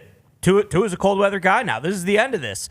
The difference between playing in like 40 at kickoff and like 15 when it actually feels like it's closer to 0, just as people who live in cold weather states, like that's a pretty big difference. It's very cold when it's like 0 degrees. It's not that cold when it's 40. And to your point about the Steelers in the playoffs, like if it stays like it is right now, like I can see the Steelers beat the Chargers, and then you win one game in the playoffs and get a little bit of momentum. Like, who knows what could happen next? Who knows? Injuries are going to happen to any team. Who knows what the future looks like for anybody? Honestly, you experienced this past weekend. You lose your best player on the field. What does the future look like? Who knows? The Green Bay Packers are going to deal with a Micah-less team going forward. Who's Green Bay play next? The Bears in Chicago on Saturday. You don't think the Bears are pretty pumped that they're facing the Green Bay Packers in Week 16 without Micah Parsons? Yeah, I would say I mean, that could happen any week. We saw Devontae go down. We saw Micah go down. We saw Patrick Mahomes go down. You're talking about pillar players, game records across the board could change. That's the end of the season. That is what could potentially happen. So if you get in the dance,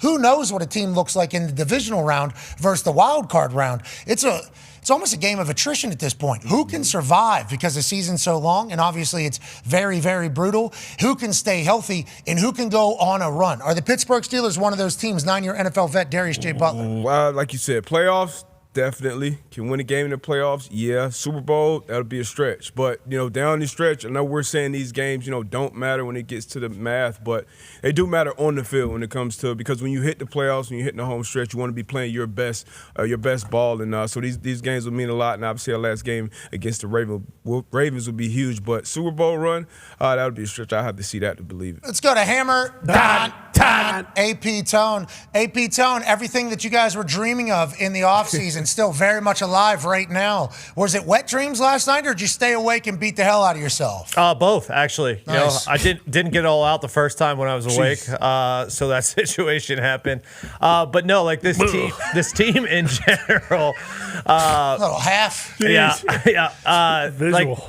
They show flashes in all areas of being a good enough team to go on a deep run in the playoffs. It's just like certain points during the season, it just has never all come together in one game. The last 2 weeks have probably been the closest situation. And we talk about like the next two games not mattering because you don't have to win those games. You could lose those and then play the Ravens in Week 18. But if the Ravens lose this week to the Patriots or next week to the Green Bay Packers, all the Steelers have to do is then beat the Cleveland Browns in Week 17. And then guess what? There's 2 left tackles out right now. The D-line is banged up. Obviously, we know about T.J. Watt. Herbig got hurt, a little bit hurt last week. We have corners out. Then you could rest Week 18 to get prepared for that home playoff game in the wild card round of the playoffs. So while, yes, you don't have to win the next 2 games to get into the playoffs, it would be super awesome to potentially win and then not have to worry about Ravens, Steelers, Week 18, winners gets the AFC North. Like, that's not something that I don't think anyone really wants. Yeah, that are Steelers fans. Correct. I Yes. definitely would like to see. Yeah, I'm sure you would. Yeah, the Baltimore Ravens versus Pittsburgh Steelers for who is going to make the playoffs and who wins the daunted, tough AFC North. Coach B.A., you've gone on multiple Super Bowl runs with multiple different teams. There's always the conversation about the end of the season whenever you can choose to rest. Does that create rust or does that create recovery for your team? What are your thoughts on playing your best ball at the end of the regular season and how that can carry into the playoffs? That Tampa Bay team that you were coaching with Tom, I think it was like Week 11. You guys had a bye week or something like that. And then on the other side of that, I think you beat the Falcons. Yep. And then you guys just go and demolish seemingly and go on a war path basically right to the Super Bowl. Your thoughts on ending the season with momentum? Yeah, I think that was huge for us. We had to win the last 4.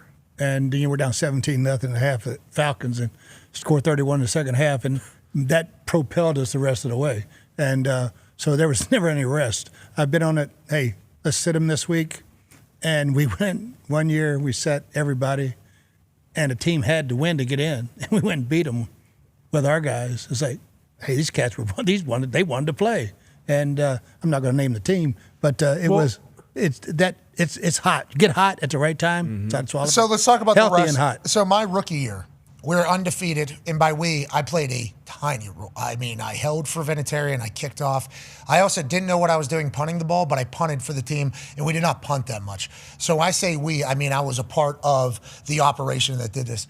We were undefeated until we chose to lose. Okay, then we lose to the Jets. We choose to lose to the Jets. We kind of let them in the playoffs. And then we lose to the Bills the final week in the middle of a snowstorm blizzard. OGs on the team are not happy because obviously 72 Dolphins are the only team that's ever gone undefeated, and they wanted to chase that. I believe Bill Polian made the decision, though, like, we're not losing anybody these last 2 weeks if we're in the playoffs. It wasn't for rest. It was strictly like, we are top heavy as a motherfucker on this roster. We cannot lose anybody here, so we are going to remove the risk of anybody getting hurt was kind of what the decision was made there. Your thoughts on those types of things towards the end of the year? Because momentum, I think the boys would have said, like, we also can get better through these games, which is what everybody else kind of gets to do. Where do you kind of sit on that? Yeah, we kept playing our guys. Even in Arizona when we had a lockdown, I had a lot of confidence in Drew Stanton if I wanted to sit Carson Palmer. But, no, most of you can only sit like 4 or 5 guys anyway because you don't have that many guys on the roster. Somebody's got to play. So I'm going to let you 3 sit.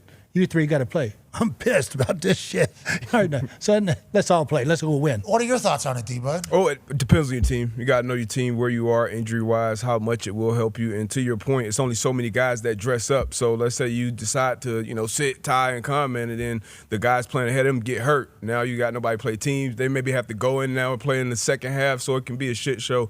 And all these reps matter, And on the flip side of that, I know we're talking about teams, resting and being at the top of the league. But at the bottom of the league, when we had that graphic yesterday when it done, and people say, these are meaningless games. We see Jaden Daniels shut down, which is probably a good decision with how he's been this year.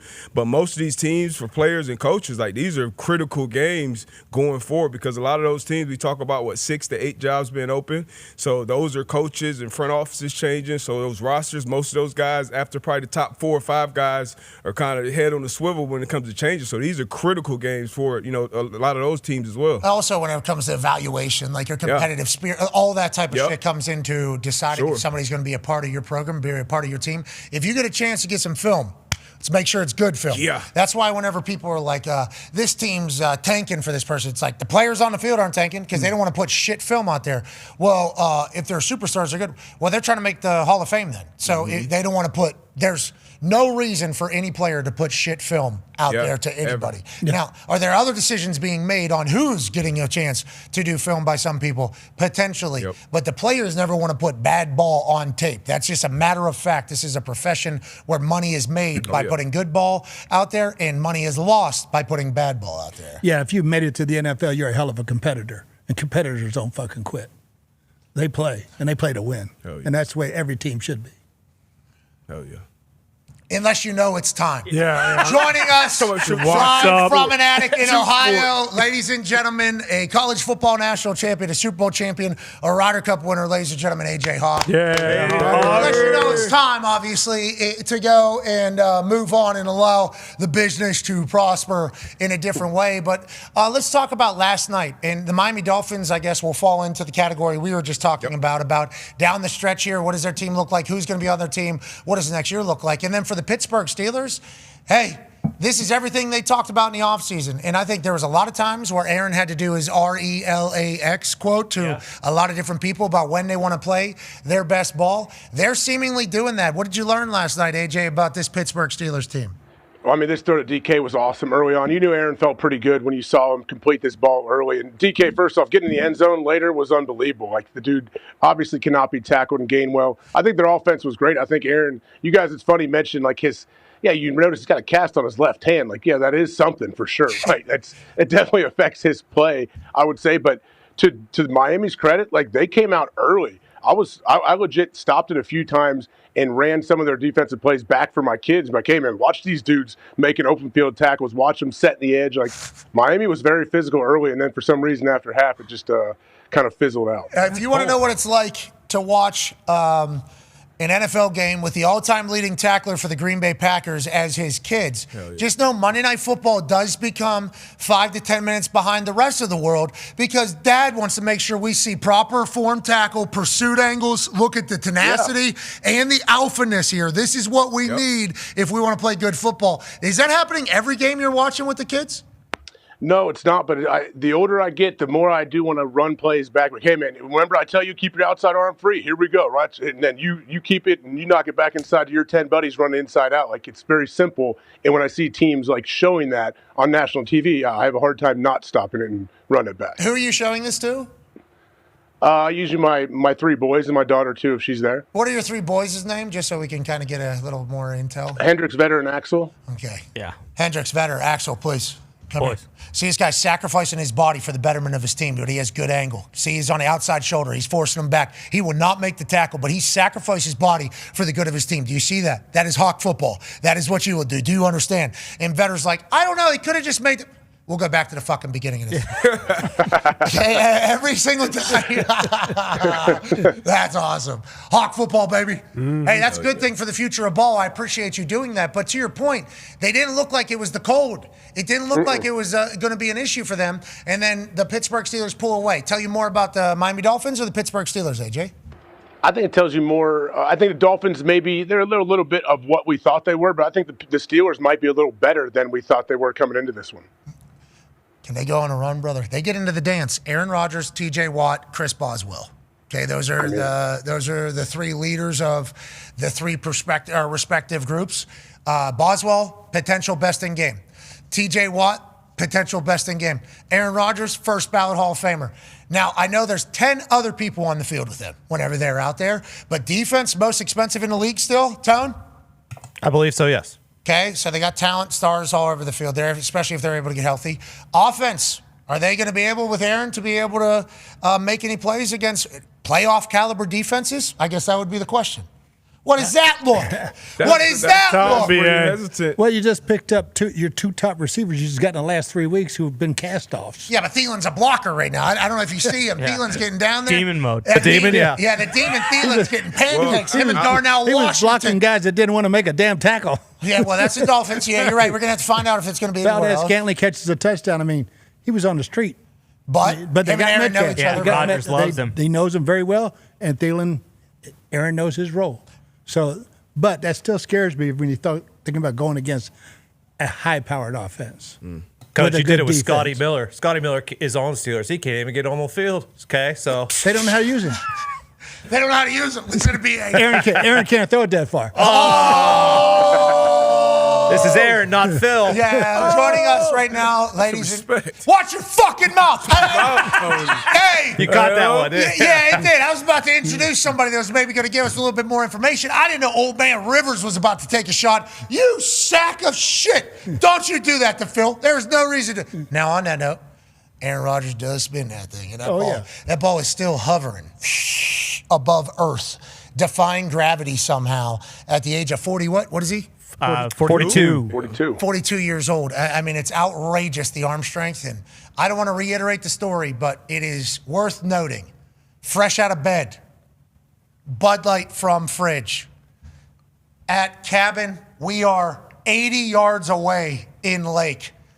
2-step from the deck into somebody's tube looking for a beer, whatever time it was in the morning. That's fresh out of bed for Aaron as a 30-plus-year-old, like 35-plus-year-old as an old man. Shoulder, you think potentially, elbow potentially, wrist maybe even in that thing. Yeah, right, goes back to fridge, grabs a couple more, spinning them out there. And then I asked him about it. I'm like, hey, that beer toss might have been the most impressive throw that I've seen, just because as somebody who has thrown a couple beer cans before, I know the size of it and also the weight distribution, not the best for this, especially with how old you are. I could see quarterbacks wanting to warm up entirely before doing any type of those things. He just literally woke up out of bed and hucked something 80 yards as like a 37, 38-year-old, and it's like, what's that all about? And he's like, I could probably do that forever or whatever. There's not even a thought that thing is going to slow down, AJ. No chance. Yeah, it's quick release, everything. It was on, it was on display last night. I feel like even in the cold. Joining us now, a man who has a lot of the same traits that Aaron Rodgers has, Dan Orlovsky. Hey, Dano! What's up? How you doing, Dano? Hey, what network are you on? What network do you work for? ESPN. Dork. Oh, wow. That's so cool. I like that. Sporting a team. Following. It's like he's on a baseball team. Yeah, sweet hat, yeah, loser. well, how come we don't get one of these? How come we don't get one of these hats? How come we don't get one of these? That's not ESPN. Well, whoever it is, they're getting sued. Yeah, you better say. Sued. Yeah, they need to watch it. We weren't even allowed to put a line through the PMS Live. Remember that? Yeah, at the beginning of this thing? This is Aikman's Beer Company 8. Bye-bye, Troy. He's going to get enough. Are you sure? Better change that quick. I don't think so. I think you're lying to us.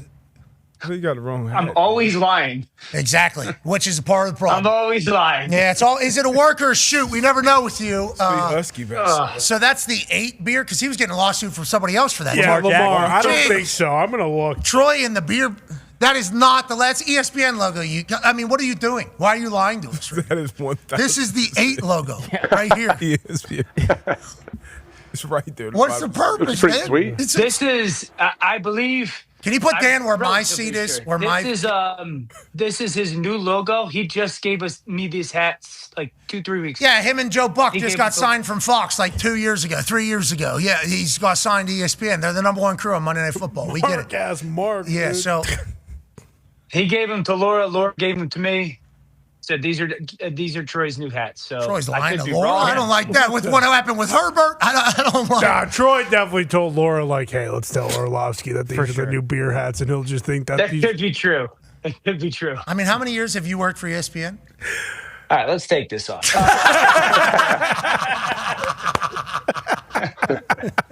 7 years. I'm happy you're just now learning what the logo is. You're the greatest. We appreciate you. Okay, so you've been doing television. I hope I don't get in trouble for that. Let's see. For not knowing what ESPN's logo is? You might. Either one. Yeah, Troy Aikman's going to be pissed. Troy Aikman's going to say, we spent so many hours with focus groups trying to get the perfect logo, and here you are wearing ESPN's logo thinking that it's our logo. Troy's jock. Yeah, Troy's going to be doing some crazy core workout for however old he is, 90 years old or whatever the hell it is. He's just doing it. Him and Joe, very good, by the way. Yeah. Very, very They're good. great, man. They're great. Always will be, and we appreciate them for that. Let's talk about the game last night. Pittsburgh Steelers stomped Dolphins inevitably in the end. Now, Darren Waller has a couple touchdowns. Dolphins seemingly making some plays fourth quarter. They're just running it as a casual offense. This game's over. Let's get some preseason reps here. We'll kind of go about our business as if there is no sense of urgency. And, who knows how or why we got to that point. Is it because Tua doesn't understand what's going on? Is that because McDaniel doesn't trust him? Can they even operate a 2-minute? Who knows? Whatever. Nonetheless, let's go to the Pittsburgh Steelers. Aaron Rodgers, I just told the story about him throwing a beer can 80 yards from literally waking up out of bed from as a 38-year-old. He had that throw to DK where they had the great replay from the end zone on it where it looked like the ball is still just levitating, perfect spiral. We're in week 15 right now. He's been playing a lot of ball. He's still spinning it at his best level. The offense seemingly find it. MVS gets in the end zone. He might become a new deep threat for the Pittsburgh Steelers. TJ Watt's going to come back inevitably. That defense gets a win for the first time without TJ Watt on prime time. Just what are your expectations for this Pittsburgh Steelers team, and what changed last night or maybe stayed the same in your mindset?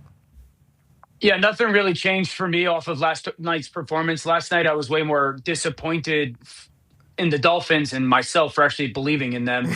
But for Pittsburgh, the reality for Pittsburgh is this: for whether they can win the division and get in, and if they get in, can they be efficient on offense and can they keep Rodgers clean? If they do those two things, yes, they'll have a shot versus someone in the playoffs. But those are a very big ask and or question mark if. Like last night in Miami, defensively, I really don't know what they were doing. I mean, they weren't very they didn't make things hard. They were very soft zone. They were just giving completions on a consistent basis to guys, and they never really got to Rodgers. And so do I think that if the Baltimore Ravens defense is going to do that? No. Do I think that the Houston Texans or the Jags defense in the playoffs, the Broncos defense in the playoffs would do that? No. So there's a very small margin of how Pittsburgh has to play. It's efficient because they're not explosive, and they got to keep people away from Rodgers. If they do that, they can play good enough on offense to be in a game, but I just don't think it's likely. Okay, and for the Miami Dolphins, you're bummed out? Man, I thought they were different. They're the same cold Dolphins. Dude, they were playing so much better. Their run game was awesome. Just the different stuff that they were doing. I thought going against the defense that was struggling against the run, I really thought they could go in there, make it a good game in the fourth quarter. Tua would make a throw or two. And they were in the first half, but that was because of their defense, not their offense. I was just so disappointed with the way they played. I'm disappointed with how Tua's played all year. I've been a huge fan of Tua's. I still am. But goodness gracious, man, the turnovers are just debilitating. And, performance last night only kind of reiterates a lot of the question marks about, the long-standing spot in the organization moving forward, which stinks because I'm a huge fan. And for McDaniel and Tua, you're just saying maybe the future looks different for the Miami Dolphins, and you're saying that Gumpy is just going to have to kind of strap in for just another turnover. And here's the contract details for Tua Tagovailoa. If he's traded before June 1st, it's only a $45.2 million dead cap hit in 2026. If he's traded post June 1st, it's $13.4 in 2026 and then $31.8 in 2027. With where the cap is headed and how much money is already a dead in most places, this feels like something the Dolphins would be willing to take on. But I guess another team would have to pick something up. B.A., what are your thoughts on any of the movement for potential Tua post-Dolphins? Yeah, I don't see anybody picking up any of that money. What? Yeah. Just the guy hasn't gotten any better, in my opinion, in the last 3 years. If anything, he's got worse. He took 2 sacks. You just throw the damn ball away. Terrible. You're running to your left. You're left-handed. You're 10 yards behind the line of scrimmage, and you take 2 sacks. What year is this for him? Oh, too many. 6, maybe? Same as Burrow. Yeah. Right? So and Herbert. Yep. Yeah, because the way we judge those quarterbacks is how situational football they are. What do they like with their football IQ? Yada yada yada. All of those things. Yeah. And you talk about if Patrick Mahomes was to take a sack and not throw the ball away or something like that, we would bury him. Obviously, whenever we talk about guys who are in their 6th year, whenever we're talking about being in their 2nd contract, show me the money. To a bunch of fans that are showing up at a free event, probably because they do not have the ability to get tickets. So screaming that. We're talking about at least becoming an elite quarterback. Like that is kind of the goal of the entire thing. And you're saying there's too many things that are just very much on display. That like Dan said, the first interception. He's got a 2-man route. They're playing cover 2. Yeah. You're trying to throw a corner route with nobody in the flat to hold the corner, and you throw it right to the corner. I mean, Asante Samuel's just standing there. Throw me the ball. And he did. I mean, that's inexcusable for a 6-year vet. And they did do a little stat, too, on there to BA's point about how I think 15 of his interceptions are against zone. So, like, a lot of the times in man, it's awesome because he's got, high flyers all around, flying around. But when it's in zone, he's not really reading anything. He's just throwing to a spot. And then a guy like, Asante Samuel Jr. is just standing there. When there's eyes on you, when they're just waiting literally for you to throw it to you, it's a little different than whenever everything was kind of operating full speed and you're throwing to a spot and everybody was kind of trying to figure out your game. I think now defenses get a book, right? That's kind of the conversation. You get the book and you get the motions and you know the spots. I guarantee if you look at like a heat map of Tua, like it'll be between the numbers and the hash. Those would be like dark red, and everything else would be, blue or light blue. And I always go back to like my ISO cam test. If I'm just watching the quarterback and I'm just watching Tua, as soon as he goes from his first read and he gets to his second read, his everything just gets off whack. His feet, his eyes, and it's almost like nothing good is going to happen. BA talked about it. Yeah. The sack, like taking those sacks, like you can't take at least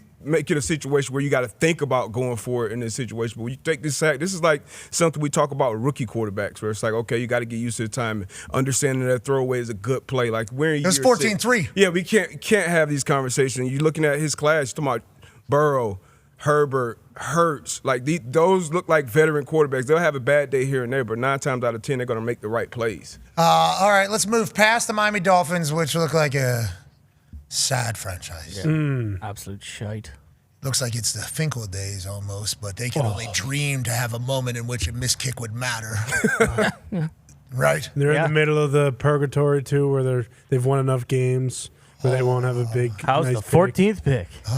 No thanks. Oh. Me thinks that stinks. Dan Marino was on the sideline last night, too, so the fans actually got a chance to see what glory almost times were like for the Miami Dolphins. And he's talking to Seven, who's obviously filled with wonderment of what he's seeing. Santa Claus actually came to the game last night. What you don't see on this camera is Dan Marino and Ben Roethlisberger seeing Santa Claus for the first time. Reactions. Yeah, bah humbug, Dan. Well, Dan said, I fucking saw him yesterday. You know, you told me you weren't coming here. And Ben's like, Santa, you know, like, this is obviously two magical moments. I know what happened.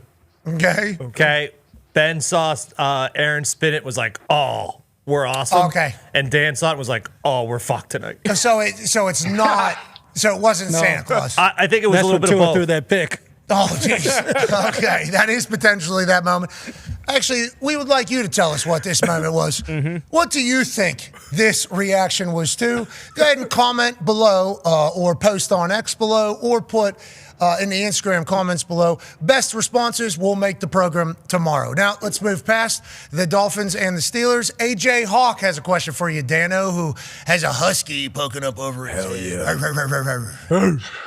Hey, Dano, I'm sure obviously you've been asked about Phil Rivers and his performance going out to Seattle, and probably should have won the game. Obviously, unbelievable kick there to win it, as well as 4 other kicks, I believe, in that night. What do you make of Phil's performance, and how tough is that really, if you think about it, coming off the couch after 5 years almost and having 3 days practice leading into this? Yeah, I got tons of credit or tons of respect. Kudos to Philip for doing that. Credit to him for doing it. Unbelievable and very cool and courageous. And the post-game comments that he makes about his son and the kids that he gets to coach are awesome. Hopefully that they can learn from that and see, like, hey, don't be scared. Don't be fear of failure. He was good. Got the ball out. I thought he moved in the pocket. He didn't look uncomfortable in the pocket that often. The ball went to the right place. You can tell he's still got smarts, still can throw it under 10 yards, right place, right time type of thing. That game is what it is because of the defense and really because of Seattle's offense right now and where they are more so than anything that Indy did offensively. So really impressed by the fact that he was able to go out there and do it. But there's nothing really in that offense that makes me think this team's going to get in, or if they get in, they're going to, be a Can you get 1 or 2 wins here? Can you get 1 or 2 wins for him down the stretch, you think? I don't think so, man. I think San Francisco, maybe. San Francisco's pass rush is relatively non-existent, and they'll be able to run it on San Francisco, but San Francisco's offense is just firing right now, and the way that they're playing and healthy, and Brock has been sensational. And then they play Jacksonville, and Trevor Lawrence is on an absolute heater, and their offense can throw it around. I think that'll match up well versus that run game that Indy has from a defensive perspective.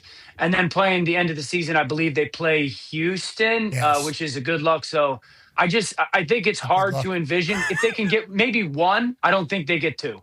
Okay, so all these conversations that are being had by people on television about Phil Rivers' performance, and you can't throw the ball far. He's playing the Seattle Seahawks defense. They're very, very good. Now, you talk about down the stretch, you got the Niners defense and you got the Texans defense. So he's not playing like the easiest defenses to get dropped back into an NFL game, and maybe they're not allowing deep balls to be thrown. And Phil Rivers is too smart knowing that it's not my job to be out here to do any turnovers. Like, we are trying to keep the ball. So I assume there's shots that he could have taken that he didn't, that I think with another week in an NFL building for the first time in half a decade, he's going to be letting that thing fly. Oh, yeah. Look for Phil Rivers to have a 20-plus yard completion on Monday night in the Loud House, in my eyes.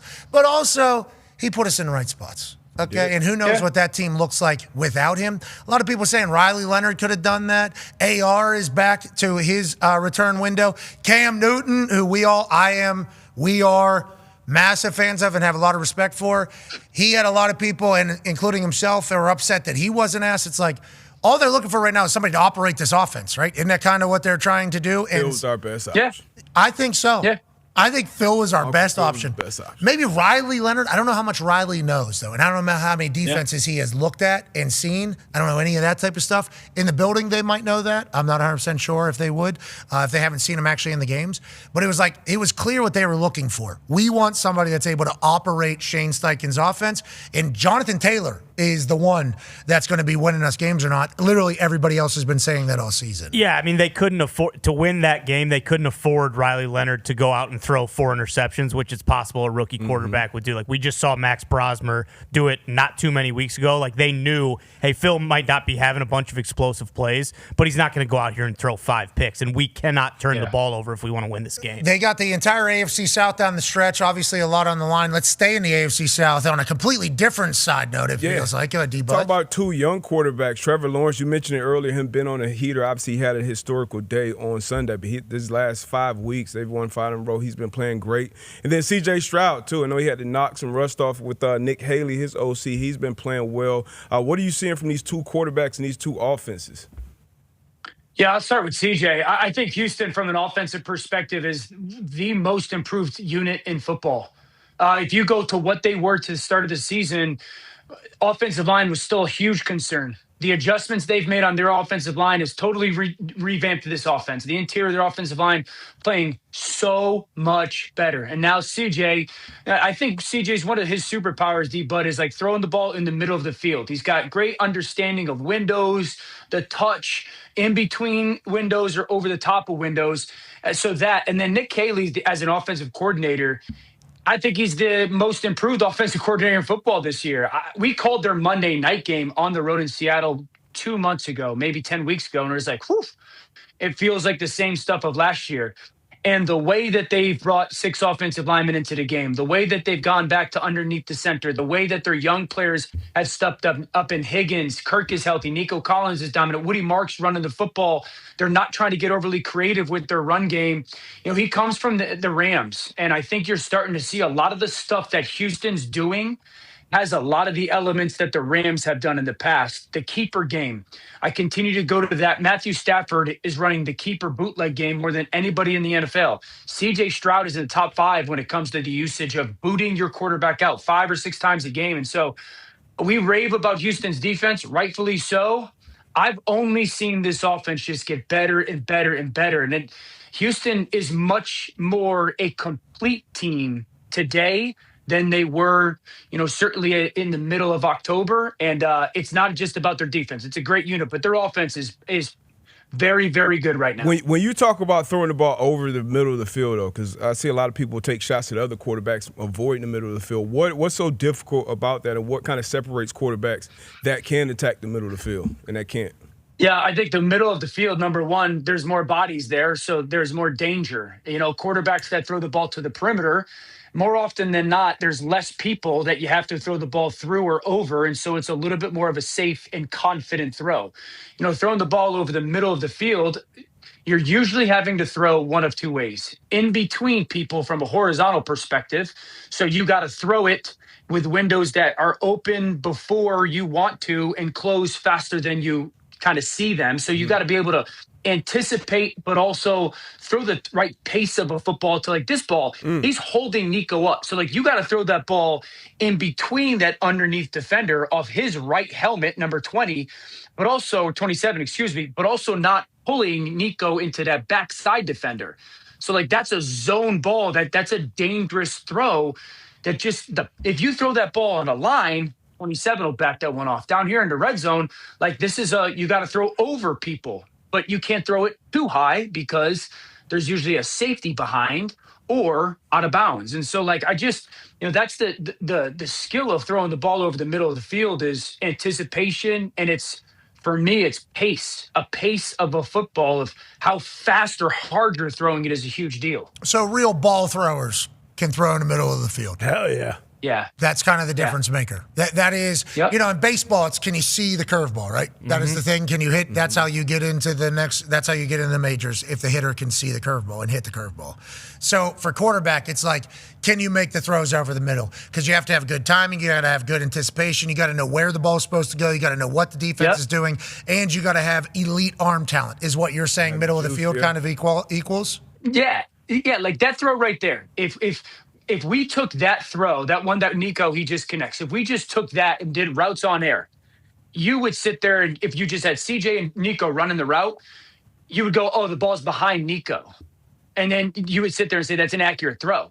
But when we're playing real football and you're throwing with defenders and windows, that's the right throw at the right time. That's why I've always sat there and said, like, don't find me a quarterback who can make all the throws, make the right throw at the right time. That's the right throw at the right time. And so, yeah, I think that's a superpower of his, man. And I think also I would say this, there's some quarterbacks that because scheme, the middle of the field gets schemed open, so it's a little bit easier.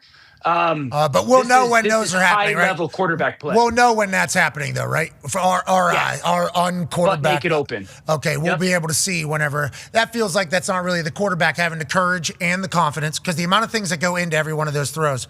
Confident in your arm, courage that your decision's the right one, and then also an understanding that this could go terribly while getting blasted in the face as you're doing that. Troy was saying it last night on that touchdown pass to DK, where I think it was Davis, 21, his hand was like, he never even saw that safety because he just trusted. He still has the juice to kind of get it through it. It looked very similar to that touchdown throw against the Steelers when I think it was RC. Ryan Clark talks about that play. I think it was backside of quarters, and he had his arm and went right. But, like, the quarterbacks, they just got to trust it, got to be able to let that thing rip, too. Unbelievable throw, man. Yeah, Aaron said there's nobody that's currently out of my frame that's going to get this ball before DK gets it. It's the decision that he's making in his head. He had no idea if a guy was coming, but if somebody was coming, there was no way they're going to get there. And that's the one you think, Aaron, whenever he came back after the injury or whenever he feels like he's in it, a strike over the middle to beat zone is a ball that quarterbacks can kind of, I don't want to say flex their shit on, but flex their shit on, Dio? Yeah, I certainly think so. I mean, how are you over the middle, Dan? How are you over the middle? Elite. Surgical. I wasn't good enough, bro. I wasn't good enough, nor courageous enough. I think, like, if you watch Stafford right now, I mean, that's where, like, some of the no-lookers come in. Again, zone people. With zone, you got to move people with your eyes, and so Stafford right now is lighting it up. Trevor Lawrence right now over the middle of the field, to answer D-Butt's previous question. I think that, with Trevor, what you're seeing with Trevor is there's finally, and BA knows this at a high level too, like, when the quarterback truly believes in the play call and the people around him, it's almost to a point like I could place this ball wherever I need to. I just have so much confidence in myself and the play call and the people. There's very much a Kyle Shanahan, Sean McVay element to this, whereas a play caller, as the quarterback, you're like, I have so much confidence in these play calls right now. I'm just going to cut this sucker loose because I believe the dudes will be open. And with Trevor, it feels like they've finally gotten him to this point where it's like, dude, just trust us. We're going to get guys open. See it, trust it, and rip it. And I think that's allowed him to be way more aggressive, way more confident, and also allowing him to not think as much and just react. And you're seeing some of the athleticism on display. Some of these, I mean, that throws off the charts good, dude, because he's going from that crosser to that in route on the backside. And he's hot right now, but I think a lot of it is to do with just the structure of the play call. Liam Cohen is dialing right now. Jacoby Myers has been a godsend for them. High level of confidence. See it, trust it, rip it. That sounds like a quarterback meeting. T-shirt. Yeah, that sounds like something that is said on it's just like alignment assignment technique is in there. Like there are so many of those little quick reminders for people whenever they're doing their job. See it, trust it, rip it. What a cool thing, bruh. Yeah. I heard a bra at the end of it, too. I think that's probably how most quarterbacks. That's an old Ron Turner thing. Okay. Ron Turner, we used to, with Frank Reich, and when I was in Indy with Peyton and Terry Collins and whatnot, that's a Frank Reich, Ron Turner thing. Was he out West Coast, right?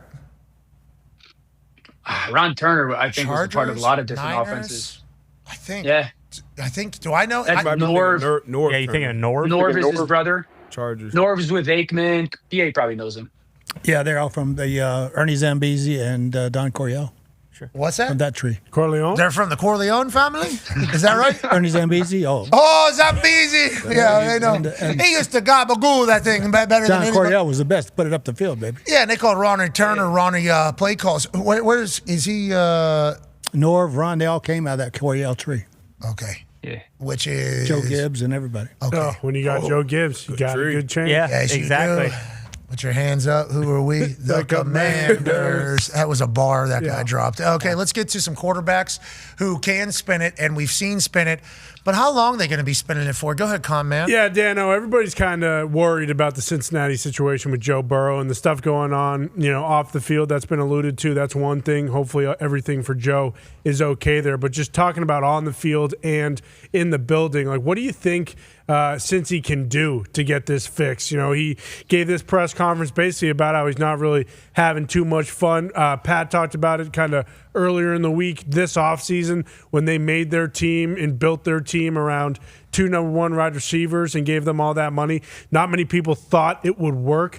How do you think Cincy can kind of make this happen for Joe Burrow so he's not in this miserable situation? And what do you think about the people calling him Boo-hoo Burrow on the internet? I can't believe I can't get it out, but it is sad. They're calling him Boo-hoo Burrow. I don't like that at all. Yeah, I don't really have any thought on that. I think that the problem in Cincinnati for Joe and really Jamar is like, where's the hope of the future? This is years of this kind of being the same story.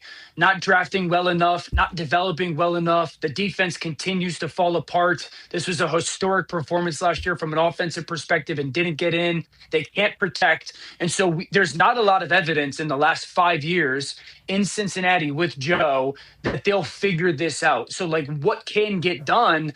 I don't really have that answer. I mean, the easy answer is, well, draft better and develop better and get good players. Could you sit there and say, like, a different philosophy scheme-wise? Maybe, but they score a ton of points. Zach Taylor can call an offense, so that's, do you want to get rid of that? And so I think that's part of this is like, Joe, I got to imagine sitting there going, what can I point to for a hope for the future? And for everybody sitting there saying, well, they gave him everything that he wants. They paid his 2 number 1 wide receivers. We've seen that at times in the NFL. We have. We're watching it in Philly. They've got 2 highly paid wide receivers and be successful, and they've drafted well with some of their younger players. And so I'm not saying it's the best way, but they've been very bad. For the Eagles, who's this one right here? Sam, the quarterback. Hi. Who's this one right here? What's that? That's Saquon Barkley. Saquon. Yeah. I mean, so that's Saquon Barkley right here. So I just don't know what to point to for them and say, like, if you fix this, it'll be better. His defense has been bad for years now. This offensive line can't keep them clean. It's not going to get fixed overnight. It's not going to just be one offseason and all of a sudden it's flipped. Do we think he had the realization that that's the truth? Joey B had somebody in his family go, hey, we've been trying to shield you from this. Okay, so you didn't start thinking like how everybody else was thinking, but this is probably what the team looks like next year too. And turns out probably the team after that. Mm-hmm. And then guess what? I hate to break it. Unless we get lucky on some draft picks, probably that next year. And then it's all starts spiraling. And then Joey B, who has always kept the blinders on and thought as if he could be the one that changes the Cincinnati Bengals franchise forever and brings a Super Bowl, a Lombardi there, and becomes the Ohio boy who delivered for the Bengals. If that doubt starts creeping in, that's not good. I don't like that at all, right? No matter how it gets in there. Yeah. And I think the 2 quarterbacks that are getting correlated to situation-wise a little bit are Andrew Luck and Stafford. Because and you were around Luck, but like I remember Matthew got drafted, I believe, in 2009. Yes. And the Lions, he would get beat up and they would lose. But like he had the 2011 season. They went to the playoffs and they were really good. And he was like, so there was improvement. I think they went to the playoffs in 13 and 14 as well. So there wasn't this significant stretch 3 years in a row right now for Burrow not getting in while also getting beat up. And last year, the historic offense and bad defense. So there wasn't maybe as much with Matthew. And then with Andrew, I think Andrew went to the playoffs a decent amount in his first 4 or 5 years, right? Even though he was getting beat up. Yeah, we went to the AFC Championship. Second year, I believe. First year made it to the playoffs. And Coach B.A. Wild card rookie, divisional championship. You remember rookie year, we would have went to the Super Bowl. Coach PA got sick in Baltimore. Happy you're okay, by the way, but we certainly missed your ass. I mean, that was certainly a game-changer morning of the game. But, yeah, there was success, and there was those types of things that keep you going, I think, and keep you believing that there's a chance that you can win here no matter what. Well, and then when they finally figured out the offensive line, it was too late. Like, they finally drafted Quentin Nelson. They got all these pieces to, block for him, but then and he called it the year before, and that's when Jacoby Brissett stepped in. Bia, your thoughts on the Joey Burrow situation that's currently brewing? Because can he find it again? Can he find the love? I mean, Carson Palmer, I guess, and you had him in Arizona. He has the best, what was the stats? The only winning quarterback in the history of the Arizona Cardinals. With a minimum of 50 starts. Boom. The only, how many? 50? I think 10. Oh, What? 10 games. That's a crazy stat. If that remains to be true, there's no quarterback that has a winning record for the Arizona Cardinals with a minimum of 10 starts, says the Marv space. Kurt Warner, 30 and 31. They went to a Super Bowl. Really? Yeah, that's he was what one under. Yeah, because everybody responded and there was a response. But nonetheless, Carson Palmer was that guy. You coached him out there. Obviously, you know Carson well. Carson was like, I'm quitting football. I'm not doing it anymore. And then finally forced his way out of Cincinnati. And I'm not saying Cincinnati Bengals organization is the same now as it was then. Obviously, there's been a lot of upgrades and things have changed. And there's an indoor facility. And maybe that's the universe saying, they also forgot to shovel their seats this weekend. Yeah, so maybe that's why the universe they're saying not so fast. But let's just assume they're two different organizations then and now. But for Joey B., if he's lost like the drive at this stage, is this just middle of the season frustrations, you think? Does it change in the offseason, or what are your kind of thoughts on where he's at right now? Yeah, it's very scary for me because I would have never guessed Andrew to retire, having coached him and how much he loved the game and how tough he was. I mean, for Joe to have the ball 40 minutes last week and no points, that's unheard of. That's usually 35, 40 points every time. So there's something missing, obviously. Hopefully it's not a mental health issue, but he's got to find his love for it, for sure. That's for sure. And it's going to be a tough offseason for them. We love you, Joe. Good luck, Joe. Amen, brother. I love you, Joe. Even this cat in the middle, will you meow at him a little bit when you sit back up? Will you sit back up just a little bit? Dano? What cat? What are you talking about? Will you sit back a little bit? Go to your left a little bit. And stop. That's where you were. You're doing. you did that though for a lot of your answer. I want to let you know you're going to watch it back. You had boom. You had ears the whole time. It was awesome. And I was hoping you would purr or something. I didn't know what was going to take place. Better than the It's hat. a dog. It's a husky. It's not a cat. Yeah, but with the size of your head versus the size of that particular painting, the ears looked like cat ears. It did not look like dog ears at all. No. So you were kind of a cat. Kind of meow. There was no. I hate cats. Cats are good animals. Okay, they are. Cats. Why? I'm watching. What's going on? They suck. Damn. They don't. Cats are pretty good animals. Dude. They take care of themselves. They poop in their own places. They kind of just live amongst themselves. You can even have some cats that want a little bit of attention, so they'll act like dogs, and then they'll kind of leave you alone. You like dogs, Dan? Love dogs. Give me all the dogs and big dogs too. I'm not a little dog guy either. There's a new big dog in my house, and I'll tell you what this thing is. What'd you get? Wrecking ball. It is. We saved it from the Hamilton County Humane Society, which we are very grateful for. That Blue Heeler, you know what Bluey is? You know the cartoon Bluey? It's the type of dog is called a Blue Heeler dog. It's like a cattle dog or something like that. And when I was in Australia, where Bluey is actually from, I saw a couple of them on the street walking with a veteran man who had been in the military for 16 years. And he was walking without any leash with them downtown Brisbane, just walking with these two dogs. And I could see that they were a special breed of dog. They had like gray hair, a very cool look. So I went and asked him about it. I'm like, I kind of want a dog that just kind of trails me. Like, I'd be sick to just have one of those dogs that's just always on the lookout, you know? So I started talking to a lad, and also I'm in Australia. Everybody that I know is asleep right now because it's the opposite time of the world. So I'm talking to anybody I can over there. So I started chatting to this guy, learned his story, and he talks about these dogs are the best bloke, you know? He does the entire thing about how loyal they are, how fast they are, how athletic they are, and everything like that. He said, but they are stubborn, though, lad. You know, he gets into the entire thing. So then we look at the list of dogs at the Hamilton County Humane Society. I believe it was on Thanksgiving we look into it.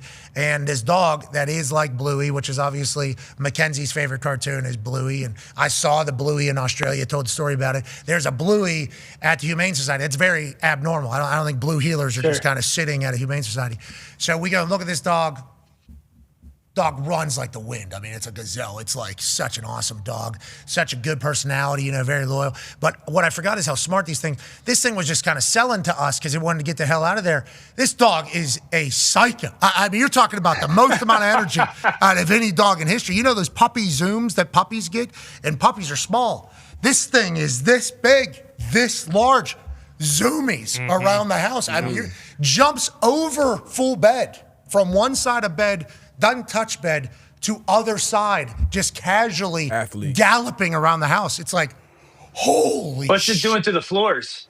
So, pissing. I didn't even think, bingo. You got to put him on the treadmill, man. Get him on the treadmill, tire him out. We're getting the geotag here for the Thunderdome. We're getting the geotag for the Thunderdome because we got a field over here. This thing needs to run. Like, this thing needs to be out there moving. I don't even know how it survived this long in our house. I'm running it upstairs from one side of the house to the other, like just trying to get some energy out of this thing. And I looked into it. I don't think that energy is ever leaving. Like for the next 10 years, this thing is at least jacked like up. a sheepdog or something. It is, yes. Incredibly cool, nice, kind, sees Mackenzie, jumps over or around Mackenzie, like doesn't hit me. Like this dog is awesome. It is the best. So kind, so cool.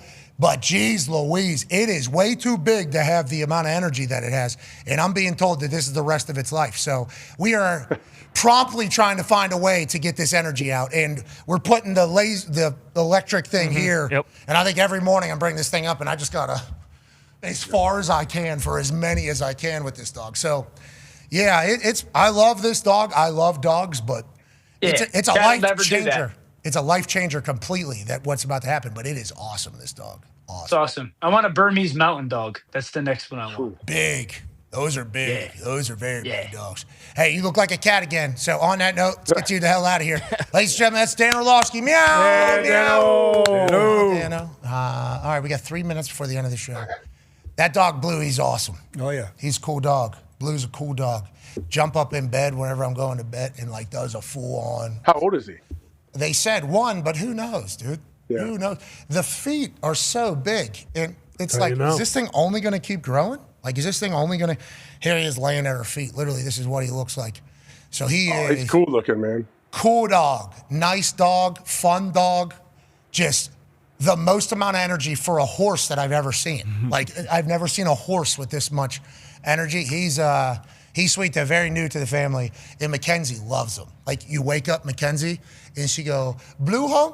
Mm-hmm. And it's like, yep, Blue home. And I think she just likes the spectacle of this big motherfucker just wrecking our house. Yep. You know what I mean? Just all the way through the entire thing. It's been sweet. You should adopt, though, by the way. There is a lot of dogs, especially the Hamilton one. They have such a nice facility. A lot of people donating to them, obviously, which is what they run upon, and they're very thankful for. But so many dogs just looking for a home. And dogs are such a good companion, obviously, for a family. If you have the ability, I would certainly promote it. And I'm very thankful for Blue coming into our life. It's going to make me more of a runner, I think. I'm going to have to. I mean, I'm running sprints at my house, trying to wear this thing. Because there's snow and everything that's going on. I'm telling you, you can put him on the treadmill, man. I had a dog that ran on a treadmill and loved it. Who, Kevin? No, not Kevin. I will put his Kevin Hughes. He's smart enough, too, to learn, I think. Yeah, he put that leash Just stand on the side with a little leash, the thing will go. You run forever, man. His strides might be too long for the treadmill. That's something he's going to have to figure out. He's got to adjust. Quiet, too, like a ninja. I'm like, what the hell is this thing? First morning, it's in the house. I'm sleeping. I hear like a little, like some noise. I think it's maybe a cat or something. And then all of a sudden, this whatever pound, 70, 80-pound thing jumps over me, lands on bed next to me, and then puts its head down on my pillow. And I'm like, what's up, dude? Welcome to the house. And he's like, yeah, great to be here. You should have seen the shithole I was in. I couldn't even breathe. So go ahead and adopt this holiday season is my big message. And you never know what you're going to find. Maybe a whole new life. And it's a beautiful thing. Be a friend, tell a friend something nice that might change your life. We continue digitally. Goodbye. All right, let's take a break. On the other side, we got BS or no BS with BA.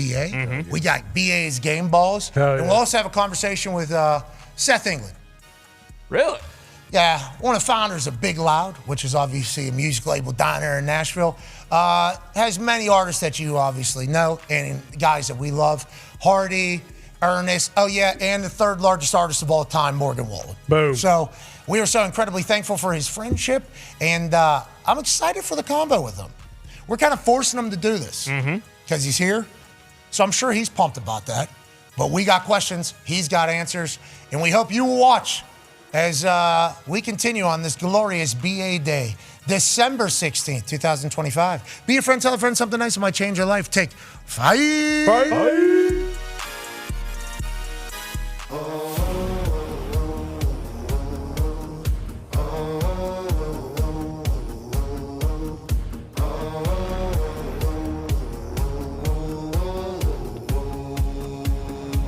I'm all the way in Eugene, smoking on some new green, changing up the routine, gratitude truly, feel like new school dean, life's pretty cool, G3 jobs, fuel means tank top, blue jeans, never change, crew needs, deep shots, view screens, movie star, 2 scenes, bank account juicy, canceled who me, boogeyman's spooky, folks watch who sees, hating folks dookie, yeah, you waiting for.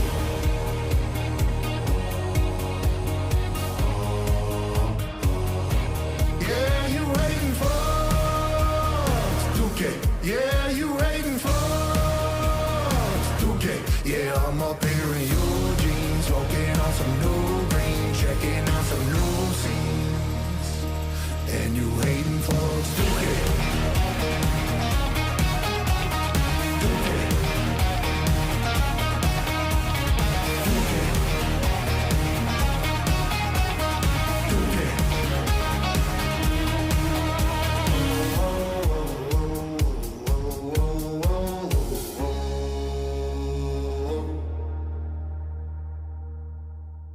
Jack, you got anything to say to the team here? Oh, man, you guys keep crushing and firing everybody up. It's bigger than you guys, and you guys are the friggin' best. Boom. Thank you, Jack. That's amazing. Yes. God damn, I needed that. I got back in shape. I think the best shape of my life. I felt like I just throw people through walls. Oh, shit. What's happening? What is this?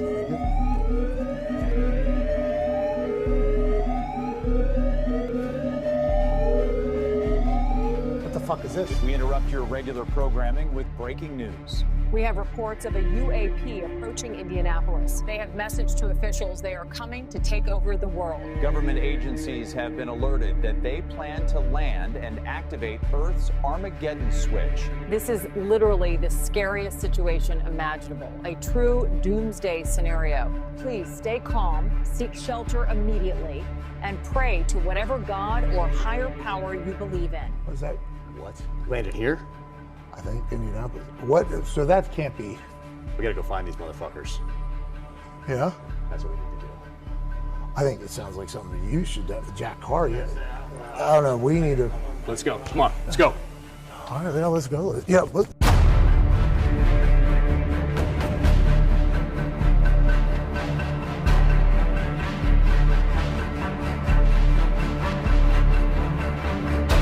Fuck these pieces of shit. Let's get them.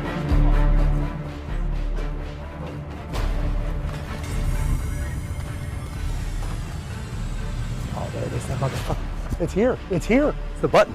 Yeah, it is. Oh. Hey, do you have a rifle? No, I got something better. I got something better.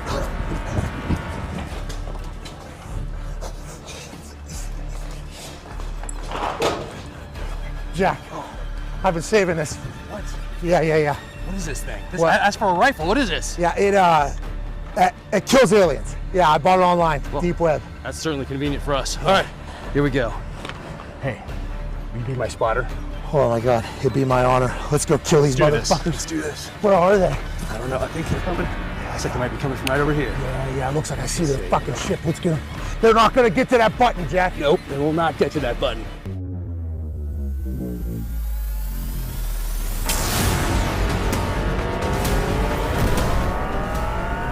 Is that one of them? Yeah. Black helmet, Carhartt khaki. He's walking right at you. Go ahead and pep. Yep. That's it, Jack Carr. That's it, Jack Carr. You killed that son of a bitch.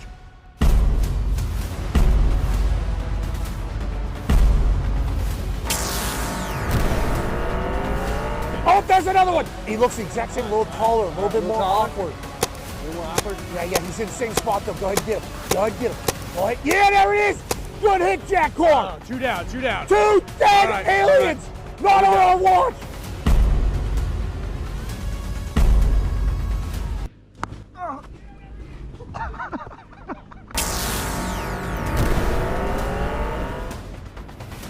Oh, he came down backwards. This one's showing you his back. No respect. No respect. Kind of a disrespectful alien here as he drags his carcass around. Looks different. Oh, all 3 of them stacked up. Nice. Jack Carr's slaying aliens.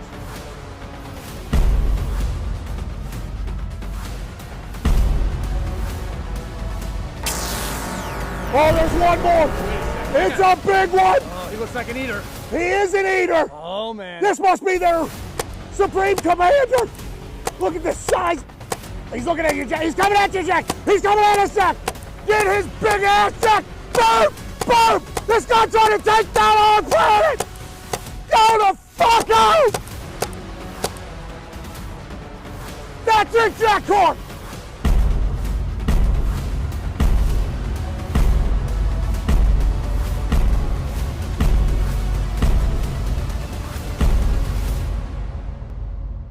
Go back to where you came from, you sack of shit! Hey,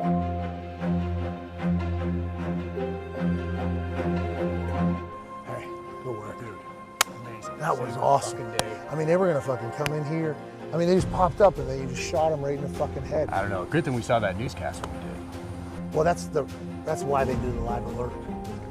I don't know. Did we know that? That's still I feel like that should have been disclosed when we got this place. the legit. Let's go in and talk to the boys. Amazing. Let's do it.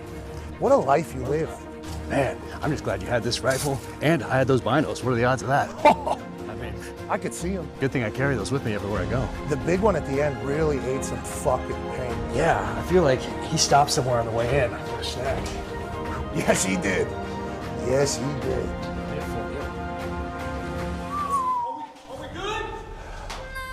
What do you think, boys? Fucking Jack Carr's here.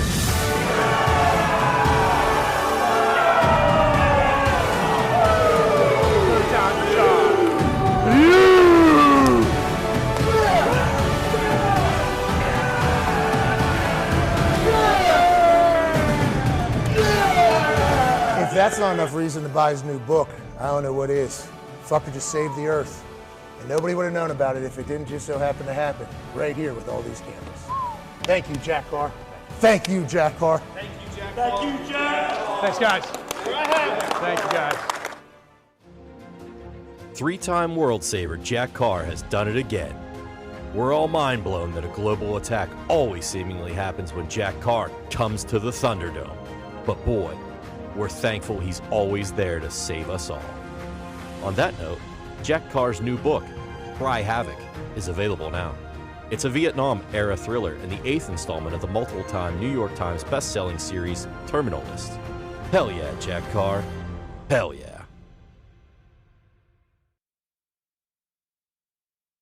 But it is great to be down here in T-Town, Alabama. Now, let's do a little history here, shall we? This is, what's your name?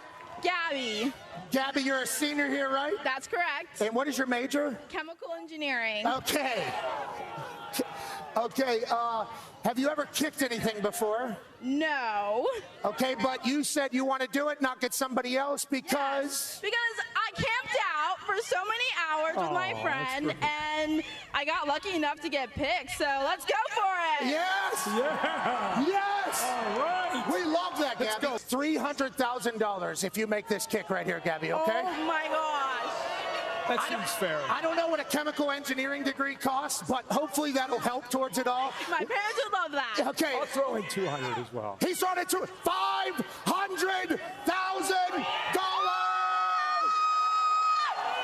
All right, Gabby. Okay. Good luck. We're pulling for you. 33 yards. All you got to do is make the kick. Good luck, Gabby. Okay. Thank you. Any final thoughts? I love you, Mom and Dad and brother. Love that, Mom and Dad. Hope you have a good time. Ladies and gentlemen, Gabby Mathis, chemical engineer, senior here at Alabama, will attempt to win $500,000. Oh, it's come to this, huh? It's come to this. It's come to this. Yeah, why just smack me in the face? Kirk just smacked me in the face.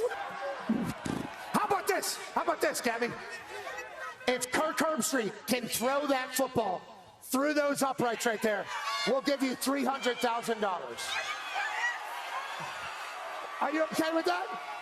$300,000. If Kirk Herbstreit can throw it through those uprights, former Ohio State quarterback, no warm-up, full suit for Gabby.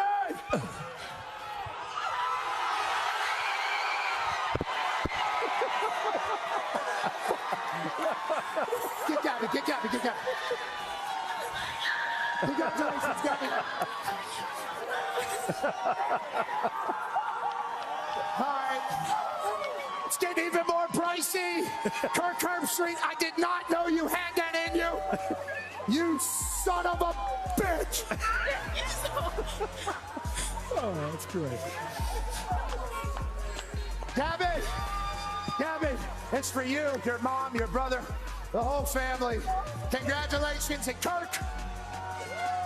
Good on you, man. It was close. Back to you, Reese. Jeez. Way to go, Gabby. I want a moment. You know, I love the fact that Gabby wanted the experience. You know, blue-eyed Buckeye still got a little sing in that arm of his. Hey. Why? Let's go. This show stinks, and the fact that you listen, we are very, very thankful for. McAfee on the line with a gorgeous assist. The all-time leading tackler for the Green Bay Packers, you pig! Damn it! Be a friend, tell a friend something nice could change their life.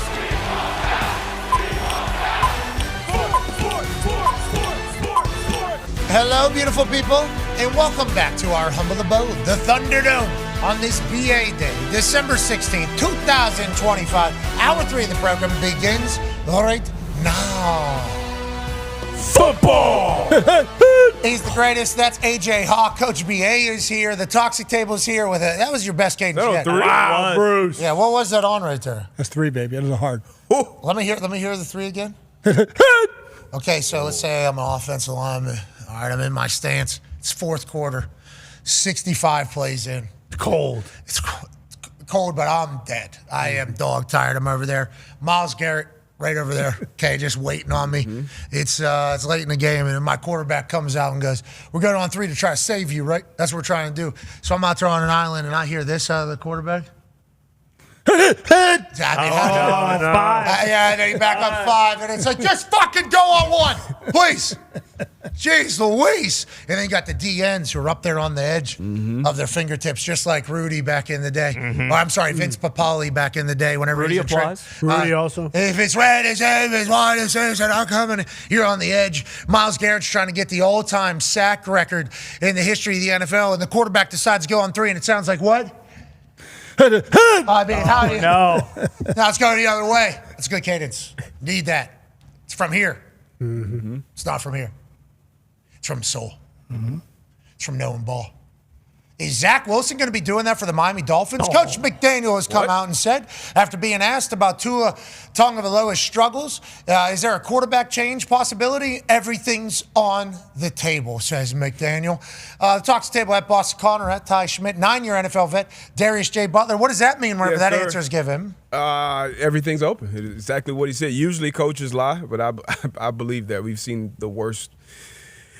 Some bad football. I won't say the worst. It's been some bad quarterback play this year, but it's been some terrible quarterback play. We talked about all the reasons earlier with all the quarterbacks in his class. When you're at this point in your career, you can't do some of the things that Tua has been doing. BA, when a coach says this publicly, that means conversations have already happened behind closed doors, that he's allowed to say that about the franchise quarterback you've already paid? Yeah, I think it's already been set in stone. We're switching. And talked to you yesterday. I'm going to put it out today. Okay, and now who has to be a part of that decision? Everybody, right? Chris Greer gets fired, so obviously there's no GM or president, but you would think top down would have to be a part of the head coach coming out and saying, hey, the quarterback that we paid a lot of money is potentially not the quarterback anymore. Like, that is a massive statement to make, I think, by the head coach. Yeah, you're going to the ownership. You're going straight up top. Hey, we're making this move, and you have to have their blessing.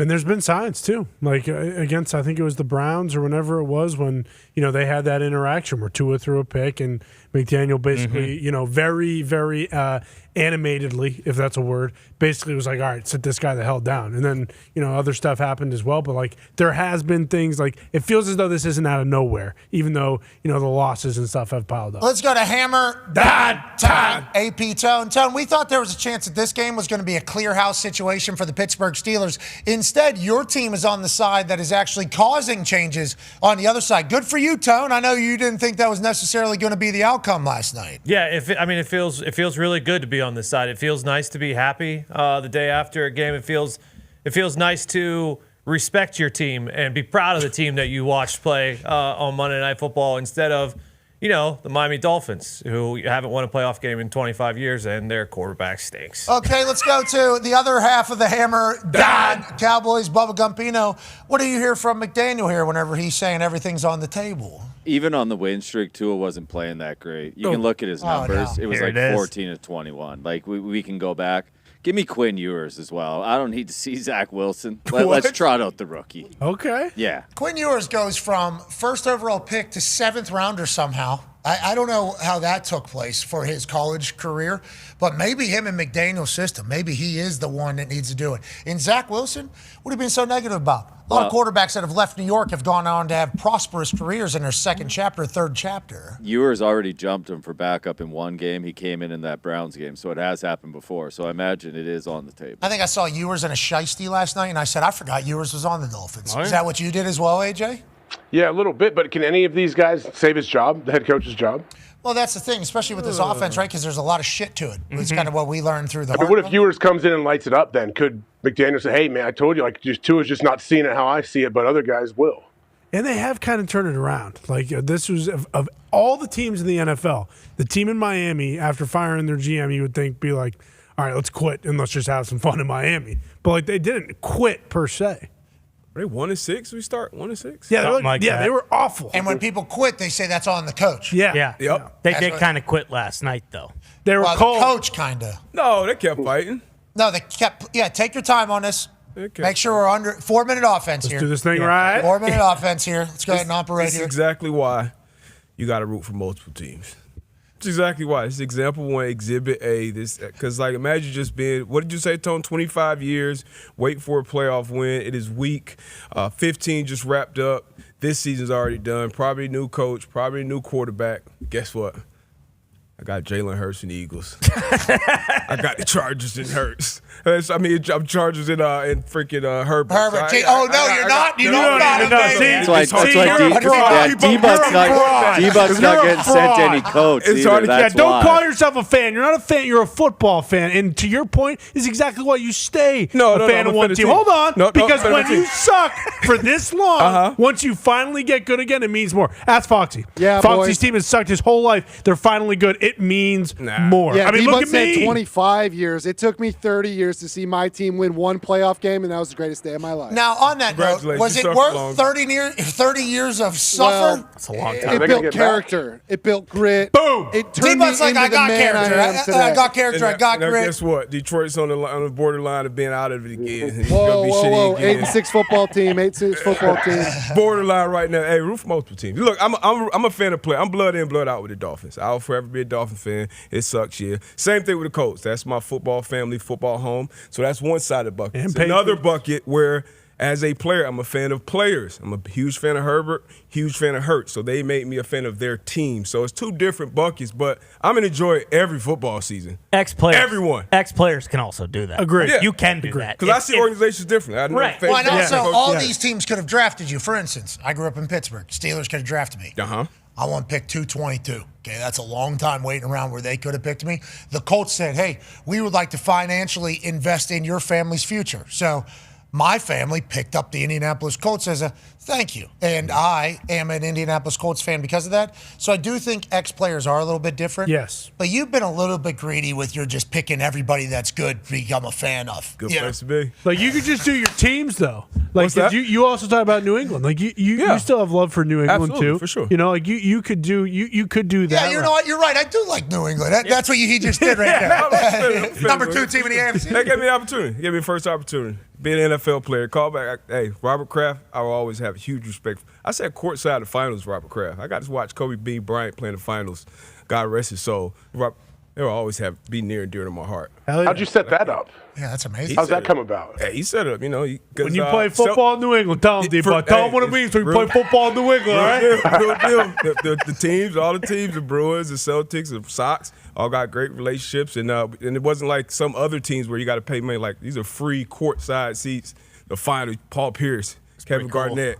Like, I can't believe they're doing it up there. As title town, baby, it means more, okay? Is that why I'm seeing Anthony around there? Exactly. Well, Tony and Drake May happen to be freaking best friends. So the young core in New England, from that standpoint, yeah, they are all buddy, very close. And Missoula and Vrabel, right? Missoula and Vrabel, both sickos in their own right, yes. They don't really have friends. They just talk ball 24/7. That's all they think about. And then, the Bruins are the Bruins. A lot of Eastern Europeans on that team. I don't know how much they have in common with the other kind of athletes in the area, but that's the thing. There's so many good guys that just buy. Who's on your team? I forget. You guys trade away all your good players, right? No. We funny enough. Bruins are already back, baby. David Pastrnak, yes. We currently don't have a captain, but David Pastrnak has kind of taken his, leadership role. Charlie McAvoy, he broke his jaw 3 weeks later. He's back. I mean, he looks like the Goonies guy because of how messed up his face is, but he's already playing hockey again. I mean, he's a sick fucker. Are the Pens still in the lead, the best team in hockey? No. No, Pens have lost a couple games in overtime recently. We're worse than the Flyers? Blown a lot of leads. Whoa. That can't be true. We stink? It's only 1 point out of a playoff spot. We're worse than Detroit? It's a tight race right now. And 2 games in hand. Like 5-0. A week from now, the whole thing will be different. The NHL is hot. Listen, Oh, really? Everybody's playing actually, good? yeah, the NHL is incredible, and there's already been a massive trade. The captain from the Vancouver Canucks, Quinn Hughes, just got traded to the Minnesota Wild for like a first-round pick and 3 players. And the Pens traded a goalie, I think, too. Stu Skin. Yeah. Funny enough, they traded Tristan Jarry to Edmonton for Stuart Skinner, the goalie swap. Those teams play each other tonight. Oh, goalie revenge game. And we needed it. You guys I should think make we needed a new person back here. I think. Change of scenery for both guys will do them both wonders. And both cities, I assume, would be good and better off. We've done this before in the past in between the pipes, AJ. Okay. We love hockey around here. The NHL season's rolling. Florida Panthers way down. Yeah, I saw that. I was hoping we just glossed right over They that. have won 5 Tampa Bay straight. Lightning, They're baby. finding it. What, are you a Tampa Bay Lightning fan? Oh, yeah. Go Pittsburgh Bo. Penguins Cats are beat good the for shite good out to of the you. Bolts Oh, last yeah, night. Who did? Cats beat the shite out of the Bolts. Panthers are finding it right now. 5 straight. Okay, that's Florida Panthers, and the Bolts is Tampa Bay Lightning. What you heard was a Canadian speaking about hockey right there. People that don't follow hockey might not have known who either of those teams were. Sure. Florida Panthers, been to 3 straight Stanley Cups, 1 back-to-back. They could win 3 straight. They got dogs all over the ice, but a lot of them are injured, right? Is that why they're so low in the standings on the... Yeah, they got a lot of injuries, a lot of long-term D-Bud? injuries. D-Bud? They played a lot of hockey. What was that, Nick? You know D-Buds. Yeah, They we got, know Barkov, the captain. He's been out a long time. Kachuk, he's hurt. Great pot. What's it called? Bob was struggling for a little bit. He's turned it around. Yeah. Rubber in the pipe. It's called Ice Heights. What'd you say? Be a sick name. I was just reinforcing all D-But's points about all the injuries and the goaltender struggles. They're turning it around. It feels like you don't know what's going on with the Florida Panthers. Going December, baby. December hockey. Toronto fucking stinks again. Kind of sweet. That is sweet. All right. Well, good luck, hockey. We appreciate you, NHL. Love you. Go, Coach Coop.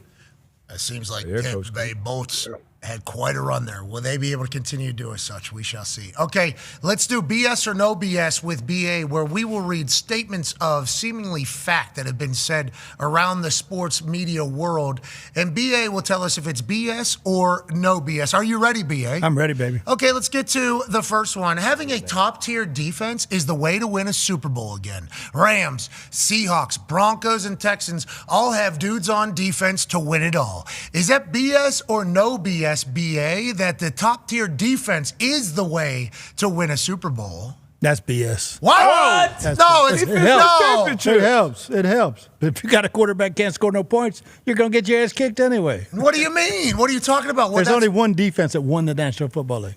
That was the Baltimore Ravens with Ray Lewis when they outscored their offense the whole month of October.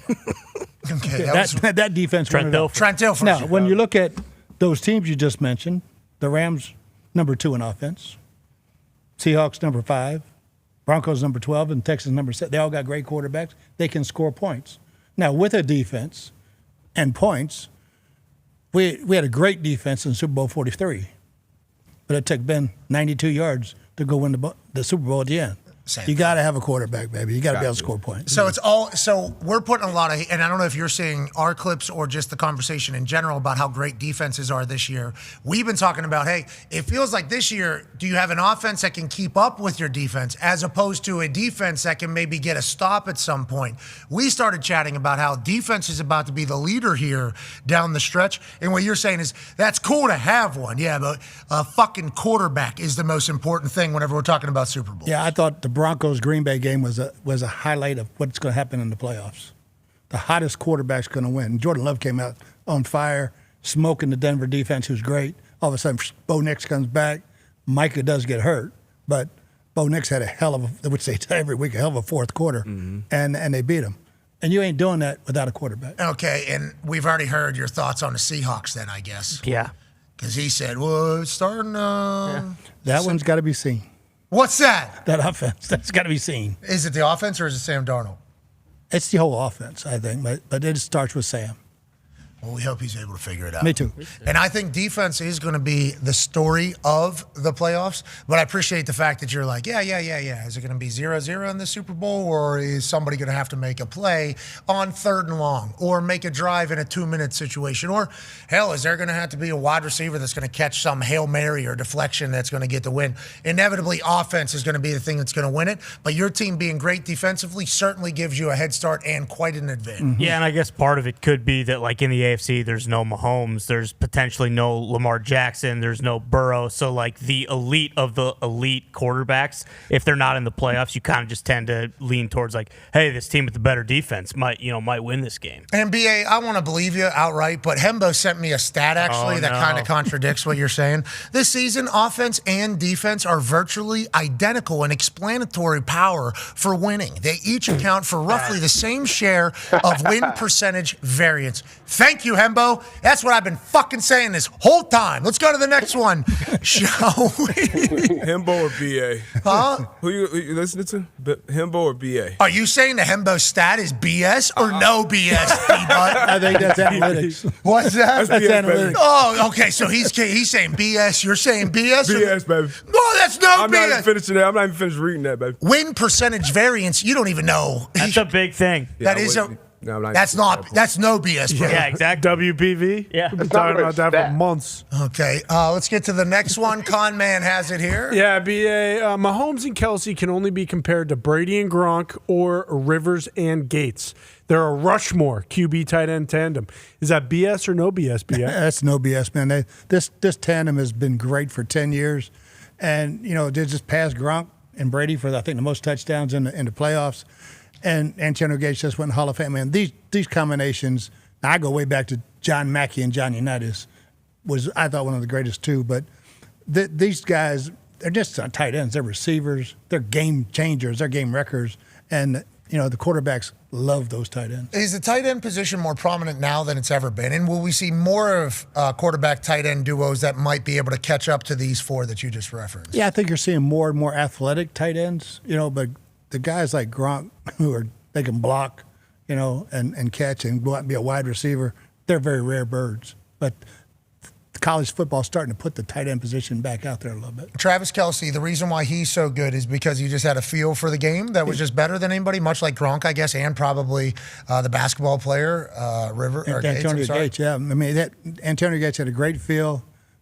Phillip knew where he was all the time, and they'd always go trips. Antonio Gates on the backside. Let's get a safety back here and give him a two-way go. That's not a fair fight. And how about Gronk? They talk about his football IQ as if it's just outrageous. I mean, if you go look back at the Super Bowl, his second touchdown. Oh, yeah. He's got a corner route. All right? He sees Tom, and he sees the DB turn. He turns and goes back inside. Tommy hits him for a touchdown. That's just playing great football. And that's Kelce all the way. Him and Mahomes, There's no design plays. Just go out there and get your ass open. I'll get it to you. And he, even by his own self-admittance, had to get better at blocking as he got older. I think as he became more of a prominent tight end in the GOAT conversation. I think he felt obligated for the position, but also for the good of the offense. Started putting his body in the way later in his career as opposed to earlier in his career, which is completely ass backwards whenever it comes to everything. But I think that's because of how much he appreciates the position and how much he appreciated the opportunity to be part of the good Chiefs, because I think he was there when they were ass, too. I think at the beginning of his career, I think they were not good. And then they get great, and he's a huge piece of it. I think he feels like he had to hold up his end of the bargain. Yeah, without a doubt. And he came on and basically talked with us about how, like, they went through that period where the offense kind of had to change.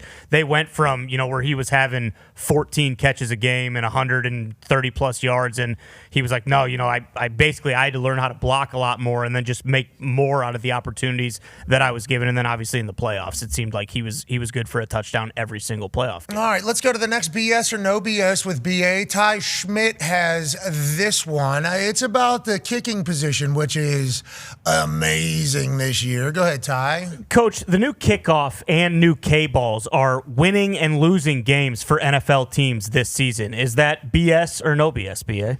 Yeah, that's no BS. I think this has changed defensive play callers totally at the end of the half and at the end of the game. I look at the Colts Seahawks. The Colts had a game-winning drive. That's a game winner for the last 10 years.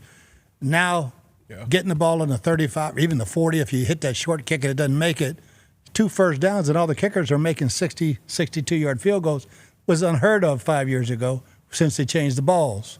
Now, the balls have had at least 15 yards. Look at that kick last night by the kid from Miami at Heinz Field and 54 yards at 10 degrees. Just in Heinz Field in general, let alone in freezing temperatures, hitting a 54-yarder and having room. Yeah. And he's not known as no offense to him. I don't think anybody's thinking him as like one of the best kickers in ball. I mean, he makes a huge kick last night, one of the best I've seen, to your point. Yeah, and then you look at Seattle makes 2 completions, and all of a sudden they kick a field goal and beat the Colts with 45 seconds left because of the ball and the kickoff rules. So the new kickoff, having to hit the land zone and having to cover a kick we've talked about this since the beginning. It's just like baseball. Like, you're going to have to throw a strike in baseball to get out of a game. No matter how much you're winning by, if it's a close game, you just took the lead, you have to throw a strike. You have to give the other team an opportunity. With this kickoff, it's very similar. You have to give the other team an opportunity to return it, or you're going to have to just give the ball to them at the 35 if you want to hit a touchback. It's like 35-yard drive start. Crazy. To your point, about 56-yarder was what Jason Myers hit routinely. That was a 56-yard field goal. Just kind of a walk in the park. It was his 6th field goal of the day. That's only a couple first downs. Yeah. That's only 2 plays, which takes, 9 seconds? Maybe 10 seconds is what that takes? It changes your whole philosophy on defense at the end of the game. It's like the word prevent is out of the game, I think, anymore. Mm-hmm. You can't play prevent defense anymore, and you never should have. But you got to come out and you got to have a blitz. You got to have a special 1-minute package. I think now as a defensive coordinator, all right, and I'm saving it. I got 2 special blitzes. I'm not going to give up anything big, but I'm getting after their asses. Sack changes, obviously, the math for all of it. Yeah, you're talking about having to throw a strike on special teams. You kind of got to throw a strike on defense, too. It's not like you can sit back and too high, because traditionally it was, hey, cover 2 or cover 6. You keep 2 high safeties. You kind of play it safe, make them walk down the field. Now you kind of have to be aggressive. You got to play more press coverage. You got to have more one-on-ones. Maybe, like you said, send the pressure, which typically you're not doing in like late 2-minute situations. So yeah, everybody. It's kind of like everybody has. It makes the game more exciting in all phases. AJ, what are your thoughts on how we thought this could end up being a thing? Because I think early in the season we started seeing some kickoffs either go out of bounds, ball at the 40, or a big return happen, and so all of a sudden it's a completely different outcome than we could have expected just 20 seconds beforehand. Now it's starting to get to meaningful football in prime time. People are starting to see it. It's going to be on display. This is what the NFL kind of wanted, didn't they, AJ? I mean, this is making it much more exciting. I mean, you're never really out of it. Like, you're always in the game, I feel like. And like D-Butt said, like, you can't sit back. You can't give any free access. They only need 2 or 3 completions to get into field goal range. You got to press them. You got to blitz them. You got to do something to disrupt them, because before, hey, nothing behind you, guys, nothing behind you. It's, sit at the sticks, protect it. Let's rally and make the tackle and keep them on the ground. Try to sit on for a couple extra seconds and not get that penalty, so they get up slow and it takes more time. But now it's like, okay, we got to get up in their face, and you're obviously giving up. You're taking a little more risk defensively to getting beat deep. A little ripple effect here for the new dynamic kickoff is like defenses also have to play a little bit more aggressive. There might be more plays there, which also causes some explosive plays against it. No risk it on either side, no biscuit, but also you risk it every once in a while. You're going to get cooked for said biscuit going the opposite direction. That's going to change the season. That's going to change the playoffs. Oh, yeah, it's going to be massive. The playoffs for sure. And there's going to be people that are very pissed off about that. There's going to be people that are very pissed off about the fact that a new kickoff, the way it is, in some people's eyes, a gimmick kickoff is deciding games. That's what we're gonna have a new kickoff decide what games are. And it's like, yeah, I think we got a couple thousand more plays. The defense has to play harder. The kickoff has to matter. It's like, this, I think, is what the NFL wanted. Now we're going to experience it and see, I guess, the reaction. It is electrifying to know that at any given moment, some guy that was signed on Wednesday to a team is going to have to keep his lane integrity on a kickoff. And if he doesn't, all of a sudden, another team is going to continue in the playoffs for the Lombardi. I mean, it is an interesting dilemma, but it certainly adds electricity to it. Yeah, and I don't know if you really can be pissed because at this point, like, we've had an entire season of it. You know, everyone was working from the same set of rules, and it kind of has been from the start. Like, there are certain teams that are pretty solid with this, and there are certain teams that aren't very good with this. And, hey, the Packers are actually kind of, tighten things up a little bit. But even like when they're doing it successfully, they're kicking it to the 8-yard line and the opposing team's getting, a 25-yard return. And it's like you're at the 32 or the 35. So it's like it's a massive deal. And every team has had the opportunity to kind of figure out how to game this or how to get good at it. Yeah, and it'll be on display. Those who have sucked at this will get exposed in the big moment. It doesn't show up until it shows up, and that'll be when everybody's watching. Now, on that note, I think that adds to this BS or no BS, D-Bud. Everybody better show up. This will be the most exciting last 3 weeks of a season for playoff spots ever. Is that BS or no BS? That's no BS, man. Whoa, ever long time this league's been around. But you look at these last New England and Buffalo, Jacksonville, Houston, Indy, all in it. Chicago, Green Bay, and Detroit all playing each other at the end. Tampa and Carolina play each other twice in the next 3 weeks. They're tied for it. And the Rams, Frisco, and Seattle. Throw it up. Who's coming down? It starts Thursday night. God, Thursday night's going to be special. And 3 out of the 4 teams who are trying to punch their ticket in the playoffs all play on primetime this weekend, which is one of the first things that you said to me was like, Thursday night matters, Sunday night matters, Monday night matters. The team can punch their ticket in the playoffs. This is exactly what the schedule makers were dreaming of. Yep. And for the purpose of this graphic, too, the Bears and Packers play on Saturday night. Yeah. In primetime. Yep. So, Hey, congratulations, schedule makers. Oh, yeah. It felt like this year, AJ, and I might be mistaken, it didn't feel as if there was as many dud weekends. There's a couple shitty slates, but I don't think there was a lot of them this year. No, there was always some good games, I think, to balance it out when we did have like a slate that didn't live up, I guess, to the week prior. But yeah, you're right. Like we're having just like blockbuster games. I guess that's what the NFL, right? That's what they want to do. Like every single weekend, they want all these games to be a huge deal. And now, especially leading into the playoffs, too, we have these monster games going into their most viewed games of the year. So, yeah, it's a great time. And network executives not being cowards and actually flexing games. Yep. We appreciate them doing that, having the right to do that for the good of ball. You are in a position to be a steward of the league for all of us sports fans. So having enough courage to say, yes, we are going to flex this for the betterment of ball. We appreciate you activating a right that you have been given and only you in that seat can make. So thank you for doing that for the rest of us so we don't have to watch some shite whenever something else gets buried into a 1 o'clock slate behind a bunch of other games. It's like we're in meaningful football season right now. The fact that all these games matter and there was a flex to make a game matter, it's like, let's go. Hell yeah. Let's go. We're doing it right. I mean, the NFL is throwing heat. And college football is about to do the same exact thing this weekend. Now, there's some college football news, obviously, not just the college football playoffs and then transfer portal news. There was a big announcement seemingly on the internet, even though it didn't come directly from family. Arch Manning set to return to the University of Texas next year. We obviously have not heard this directly from Arch Manning or the family. This is via Schefter's report from Adelson's report here about what is the plan for Arch Manning going forward. It felt like, and this is just my perspective on it, and I think you could go back to September of last season on College Game Day, where there was a lot of talk about Arch Manning becoming the starter because Quinn Ewers got hurt. Arch played a couple games. He played really good. They blew some teams out. They obviously had an incredible team that would end up making it to the semifinals and losing to Ohio State and everything like that, the Texas team. But Arch was playing for a couple games, and Quinn Ewers maybe wasn't playing his best ball going into it. So there was an easy, natural conversation that Arch should be the starter, Arch should be the starter. And it got really loud. I mean, it got really loud. And there was a lot of people that were just trying to live in a fairy tale land saying, this shouldn't be that big of a deal. You know, nobody should make this that big of a deal. This is just standard operating procedure. It's like, the world has watched this guy play football since he's like in 10th grade. His entire family name is football. So like if he's going to be playing football games, it's going to be a story. Like that is just kind of how it is.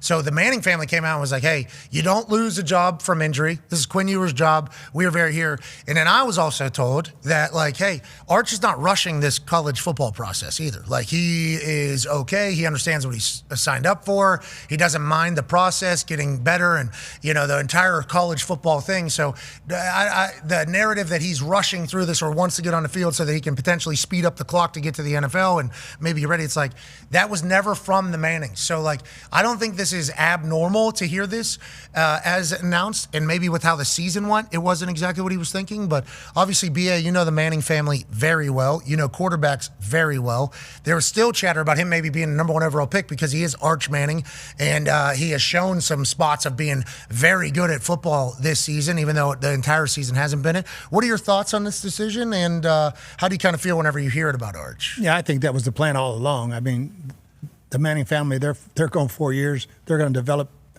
all the way and be totally ready when they get to the NFL. And I don't think it's any different for Arch than it was Peyton and Eli. And so it's like, yeah, he got better and better this year, but he's still not a finished product. Go back, enjoy yourself, play college football, learn, keep learning. And I think next year he will be the number 1 pick. You can never go and do college again. You know, like that is a message, especially if you're making millions of dollars. We don't know what his contract is and don't want to pocket watch. He has a Red Bull deal as well, amongst other deals. So if you're already making millions of dollars and your family is okay, you know, money-wise, financial-wise, your situation is what it is. If you can go back another year in a system that you know, with a team that you know, and potentially accomplish something that you had dreams of, feels like probably easy decision for Arch, even though maybe there's talks of him still being top 5 pick because he is Arch Manning. Oh, I wouldn't call it easy, you know, being in his shoes, maybe for the people around him, but as a kid or a young man who has the opportunity to, you look around the landscape, he can definitely be the quarterback that flies up the charts and be the number 1 pick.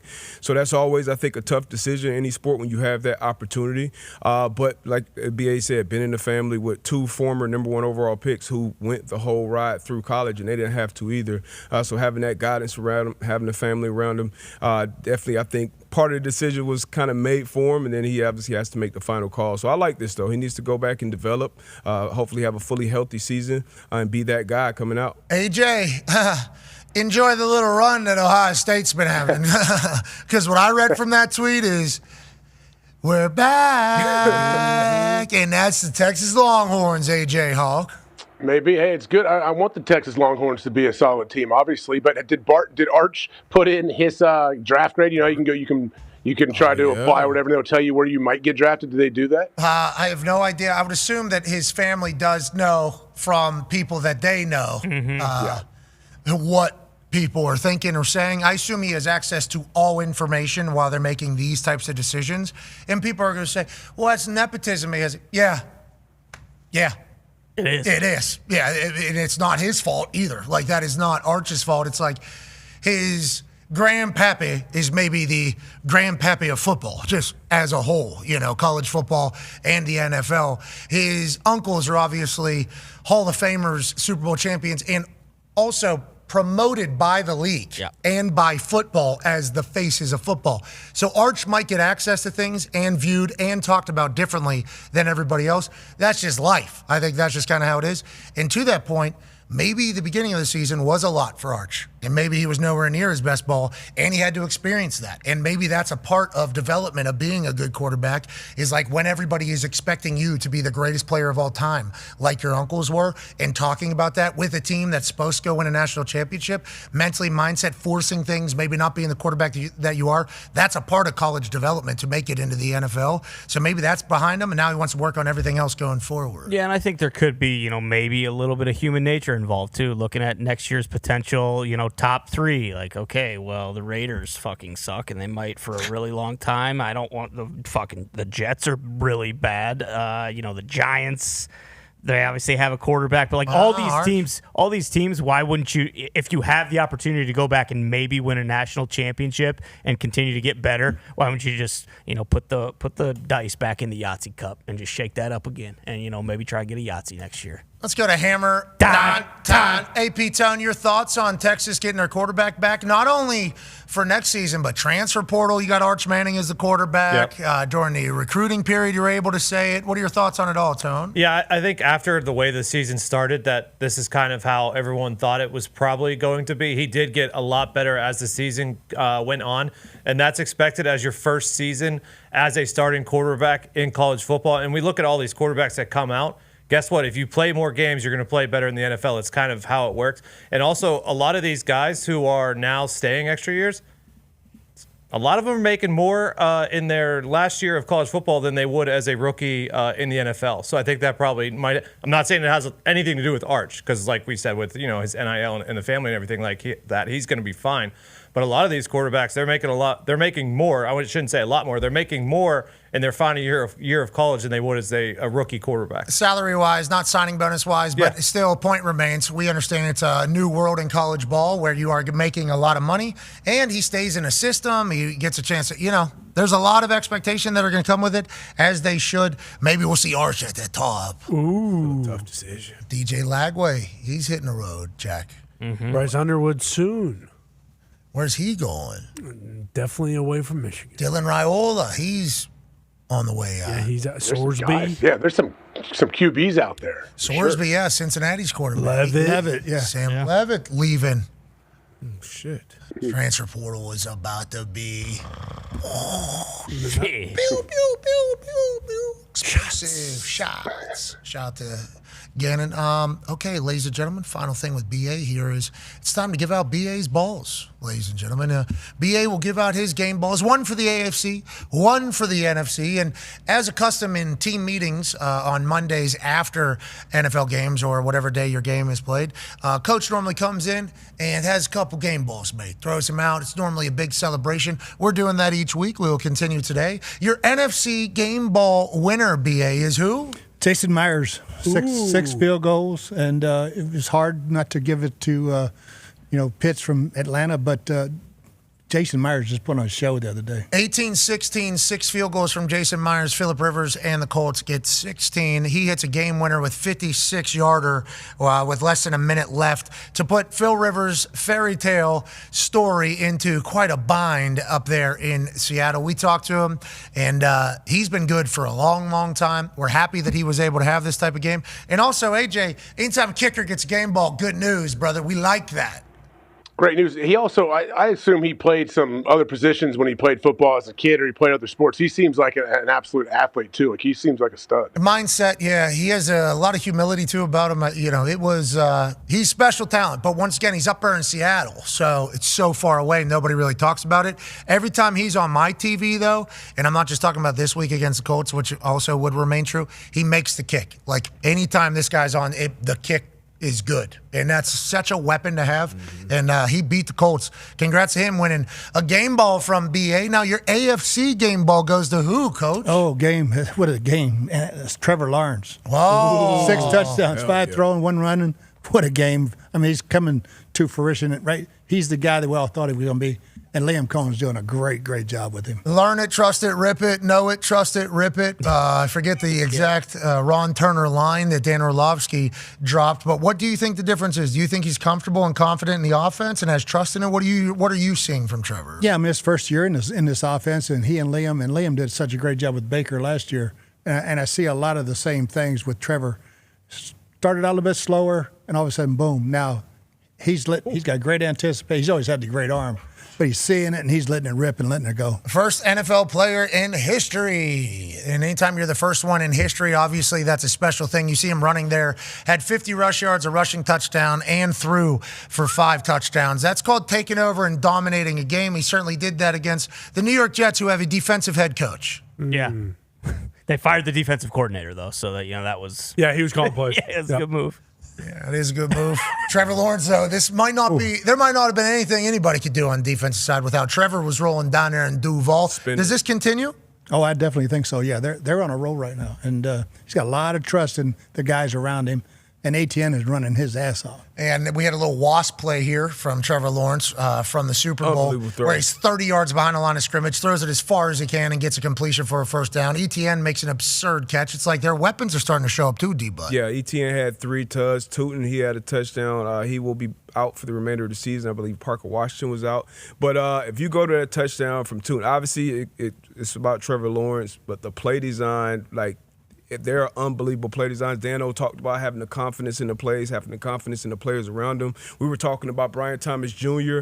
Earlier in the season, how he was struggling with drops and his confidence. He's come on, he's making big-time plays. But the play design, along with Trevor Lawrence believing in it and making throws, they're hitting their stride right at the right time. Yeah, if you run it back to the beginning, this is an unbelievable play for defense to try to guard. This corner, he has a flat, and then Tootin is going to come from the backfield, the other running back. You'll see ETN flare out. Unbelievable play design. Great throw, great play. Obviously, Wilkes, he got fired for good reason. They weren't producing for him, but Lawrence had an unbelievable day. Ref, get the hell out of the way. Okay, Trevor Lawrence has a little bit of space that he needs. Congrats to the Jags. 10-4. They're in the lead in the AFC South. Yeah. Wow, 10-4, the rookie head coach. Unbelievable. And rookie GM.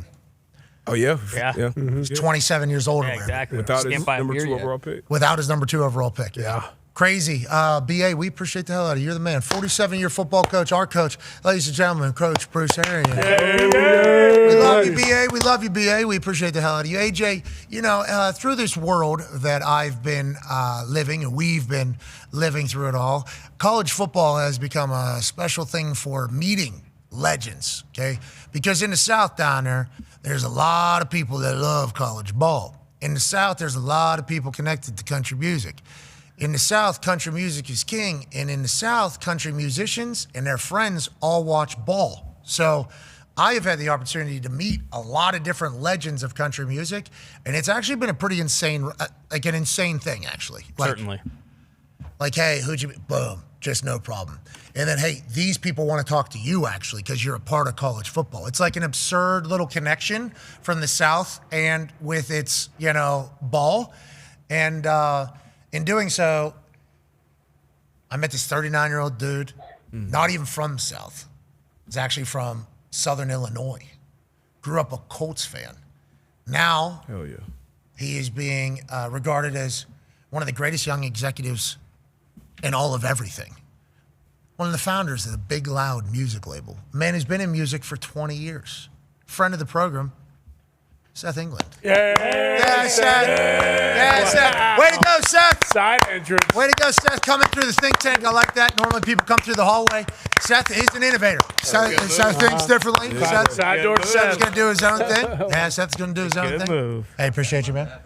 No, not your bad. Good. This is what you do, Seth. You think outside the box. Trailblazing entrance. Yes, I would say. For sure. I would say, yeah. Anytime anybody comes from the think tank, we'll say, hey, that was that big brain, big loud guy, Seth England's entrance whenever he was here. First of all, thank you for traveling up to the Thunderdome. Thank you for having me. It's always an honor. Very cool place. Thank you for being kind to me and the boys. Oh, the boys are great. I thought I'd be nervous up here, but this is very comfortable. It feels very similar to over there. You just got to remember, people will see this. Over there, nobody really sees. Here, people will see. People get caught up in that sometimes. Sometimes. Even some of us get caught up in that sometimes. You remember when Tone, at the beginning of the season, was like, is Aaron really? And we're like, yo. Yeah. We are live right now. I didn't say that. I didn't say that. So there is a little bit of like a kind of lost in where we are. Know that people can hear you and they can see you, and they should, by the way. You're a legend, and you've been very cool to us. So we are very, very thankful for that. I don't know about all that, but thank you. My phone was blowing up, was it last week, where I got some nice compliments from the show. Some unfair words were thrown out about my style. I appreciate that. Was that me? Yes, I had teammates Yeah. from my college days that I've probably forgot about. They're watching this show religiously. So y'all's impact on football culture. Yeah, what you play? You played football? I did. I played in college. I was more on a music business track, but yeah, I played football all the way through college near St. Louis at Greenville University. Are you a ball fan still? Big ball fan. Actually, when I was in college, I was trying to decide about going to the music business or coaching, and I was very serious about it. I think I loved recruiting more, so I probably would have tried to stay in college if I'd done that. Okay, so I don't want to ask like the cliche question, but how do you think your football experience has helped you with your record label executive world that you're in currently? Well, it kind of does sound cliche, but there's actually a ton of parallels. Recruiting, number one. You know, when you're recruiting an athlete, you need to make them feel comfortable, make sure it's a mutual fit. You don't want to just force them to come somewhere where you know it's not going to work. The same is very true in music. And also, as you know, a lot of athletes and musicians become natural friends. It's very competitive.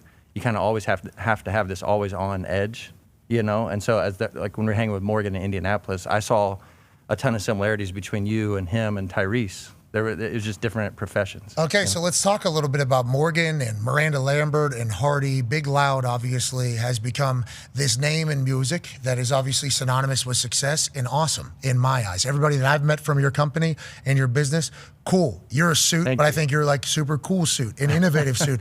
I assume the music industry is very old school though. There's a lot of tradition and pageantry. How do you think you guys kind of have separated yourself, and why do you think you're having the success that you're having with Big Loud, and who's with you at Big Loud? Yeah, it's called Big Loud. Well, there's 3 owners, myself, a man named Craig Wiseman, and a rock and roll legend named Joey Moy, who we borrowed in country music for about a decade and a half. We're now unfortunately sending him, outside of maybe Morgan and Hardy's music, sending him back to rock as he's making his own rock label in Los Angeles. We're so happy for him. But my path was very interesting. You know, again, musicians are a lot like ball players. Ball players can sniff out a coach if they're full of shit, you know, on different topics. And not that I know every single thing or can make music in the studio as good as Holman, who's here helping you out, or, you know, Joey Moy. But I understood it, and I went to college for music. So to have a little bit of appreciation for what they do, I think that's the first thing an athlete would want to know, a little bit of validation, appreciation from the coach. And that's your role you view as like a coach of Big Loud. Very much. I've probably had worse nicknames or very synonymous nicknames, as you might find with a coach sometimes, just because I think, you know, not to sound cliche back, but I think you got to always compete against your best self. And that's very true in music, whether you're writing songs, you know, your live performance, no different in football. Okay, so let's talk about Morgan. Today was a huge day. Mm-hmm. He was just deemed the most successful country musician of all time, RIAA certified musician. You know what that means. I'm not 100% sure. All I know is I saw that he is the most certified country musician of all time in the streaming world, I think. And then he's the 3rd largest artist of all time behind Taylor Swift, Drake, and then Morgan Wallen. He's obviously Big Loud. That's right. He has his own business, I believe, as well in the music world. But your ride with him has been through, very much, I think, from the beginning, right? And when you talk about coaching, it hasn't always been where he is now. There's a lot of the other stuff. What has the ride with him been like, and what has it taught you maybe for the rest of the record label and how everything else goes? Well, on a human level, he's one of the best dudes. Like, if he was here right now, I think he would just become everyone's best friend on the human side, you know? And I really enjoy getting to know him that way. We met him before he became popular, and we helped him with that ride. And so it's a very cherished experience for us to sort of always get to look in his eyes and know who's there than had we met him during this ride. But I'll say, you know, if I was to speak about his music skill like you might an athlete, he's all pro elite, first ballot Hall of Famer, not just because of the stats you mentioned, but his drive and his ability behind the scenes is second to none, and his natural skill, especially in singing, his taste in music it's still sharp. Song selection's a big deal, right? Huge deal. And that separates the great from the good? Is that a part of being a talent, is figuring out what song is right for you or writing the right song as opposed to just performing it? Because I hear a lot of people outside the music world that go like, everybody can sing and everybody can play. It's just the people that got lucky are the ones that made it. When that's not necessarily true from your perspective, I'd assume. There's certainly some serendipity in our business just like others, but no, I don't think that's an accident. I think, and Morgan, one of his superpowers, I think he has a few, but one of them is his song selection. He has this ability, certainly like anybody else, they're going to love something they wrote, but he has this weird ability to not have that much more attachment to that than a piece of music he didn't write. And that, if you stop and think about it, if you were to paint a painting or something, you're going to be emotionally invested. If you spent hours trying to, you know, when you write songs, you feel investment to it. but to have that equal feeling when you hear something else as if you're in the room writing it is not normal. It's a talent to be able to do that. It's a talent to be able to do it, and also equally he knows when it's not him, you know. But in the same way, he knows 1,000% when he hears it, it's him, you know. And well, congrats to you guys. Congrats to Morgan. Congrats on the success. Congrats to everything you guys have going on. Let's talk a little bit about Ernest now. Yeah. Another member of Big Loud, but also DeVille Records, Cadillac Records, hitmaker extraordinaire, guru, genius. Hilarious individual. I mean, one of the funniest of all time. If he was a talk show host, I think he would do a phenomenal job. I think phenomenal. Now, granted, he's got ADHD worse than any human I've ever encountered, ever in my entire life, which is a part of his gift, not his curse. Guy can freestyle for about 25, 30 minutes straight. Just no questions asked, no problem. And during that freestyle, he'll drop 5 different songs that'll go diamond in them. And then people will just be ripping him basically and being like, there's a song, there's a song, there's a song. Special talent. He's the reason why I get to know you. And he's been helping me out with my shit. You've been helping me out with my shit. But how many Ernests are out there? And what is Ernest? If you could describe it to people that maybe say, well, he doesn't have the most amount of listens. It's like, well, this guy is influencing music basically all over the board. Yeah, he's another one in my life that, you know, at times, for better or worse, I kind of call him my little brother in the business, because that's where, when we met, he was just this young kid who he got his first publishing deal. He hadn't quite found his success, and some people had introduced us because he was so unique, you know, and they thought maybe Seth might have an idea for him, and our friendship just grew and grew. I've signed him to 3 different record deals with the partners, meaning different stages in his life over 10 or 15 years. I've just believed in him so much. But I would describe him as a savant. Sometimes I jokingly tell people, if you haven't met him, he's an alien. You know, there's many styles of songwriting. I'm not sure if there's just these 2, but I would say there's like a freestyle style, and like a surgeon. And neither are right or wrong. I think for me, I've met way fewer freestylers. So when you meet one and they're as accurate as him, he doesn't just rhyme and ramble. He rhymes in storyline. He can turn King of the Hill on and put on mute and go in the Hank Hill voice and just start rapping whatever the show, what it looks like it's doing, and it just shows his brilliance. You know, it's effortless for him to do stuff like that. Can you tell me a little bit about the songwriters? Because that is Nashville, Music Row. I got a chance to experience it. I am a huge fan of music. The show Songland was one of my favorite shows. I couldn't believe they got rid of it. It was a glimpse inside of like the super music minds and how a song kind of comes together. I actually sent an email to every one of the coaches from there saying, hey, I would like you guys to make my songs into good songs. Never heard back from any of them. Talked to Jelly Roll. Jelly Roll was like, Bubba, I got you. Let me introduce you to Ernest. Ernest brings me to this. That's how this has all literally come to be. But my fandom of music and not having a clue about the behind the scenes, because I don't come from a musical family. I never took a music class, never took a choir class, never was able to do any of those things. So learning about it all has been awesome and spectacular. Music Row in Nashville is one of the most powerful places in the business, obviously, but all of entertainment. And the songwriters are seemingly held up as the gods almost of the entirety, right? Is that inaccurate? I would say so, and also because of that, well, I tell people a lot that in Nashville, the songwriters, it feels like they run the town. Nashville is so unique because it's all together densely. I have people in the music, friends in the music business in New York, LA, or any other, London, where when they leave the office, they may not necessarily hang out with music friends. And in Nashville, we're all right there together in a super unique way. So sometimes I say on the best days, it feels like going to a college campus. I can walk across campus and see my friends. And so this dormitory is connected with this one in a publishing company. And we got a riff with this frat house over here, you know, because they've been punks or whatever it is. I say on the negative days, it's kind of like a theme park. You know what I mean? You can't always get out. That's why you see artists spend their work hours there maybe and take a break. But no, the songwriting community, Ernest, you mentioned, Hardy, he's a surgeon.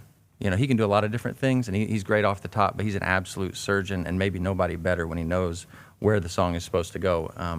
But yeah, the songwriters kind of run the town. Some of Morgan's best friends, for example, again, are some songwriters, people he's being creative with a few times a week for a few hours at a time. He'll add on a workout class with them, you know, maybe a Bible study, and I think you just kind of see how the creative partnership is very intimate, and you need to talk about more than the song sometimes just to get good at it together. You know, us songwriters.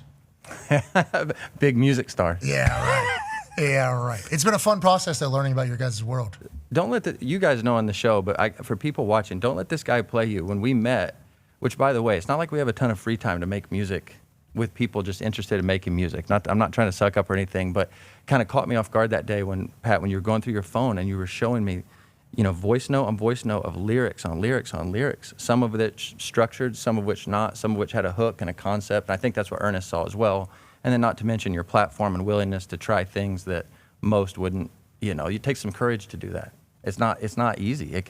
It's a very vulnerable sport, to be honest. Well, I appreciate you giving me effort and time and honestly investing your energy in it and travel. I mean, you've traveled up here multiple times. Boys love you. I mean, Bone, obviously, is Big Loud's biggest fan. I mean, he knows your entire... Bone. He already pulled the album that you gave us. He goes, I got a vinyl. Did you see this vinyl? 10-year anniversary, Big Loud vinyl. I had to be at the Christmas party to get this. Obviously, I wasn't invited to the Christmas party. The first day you brought me through, I honestly said, this is the Big Loud of sports media. For those in here that haven't been to Big Loud, come down because they're the songwriters, the creators, the people who help make the show, and it's the same for us. Yeah, well, we're very thankful that you've invested, and I'm excited for the people to hear my story through songs. When are we leaking the next one? What's the plan? I don't know. We were up there recording this morning, though. I think you would know much better than me. I think we have a couple. People are thinking that, I'm not going to get into it. Dookie was a canary into the cave. That is what Dookie was. It was a bold place to start. It certainly was. It certainly was, but it was available. I'm proud of it. Yeah, because we went to Oregon a couple of times. I mean, it just so happened to be, in there. But it's like, with your guys' brains and the music that has been around it, and I practice, a little bit so I don't ruin these words and these stories.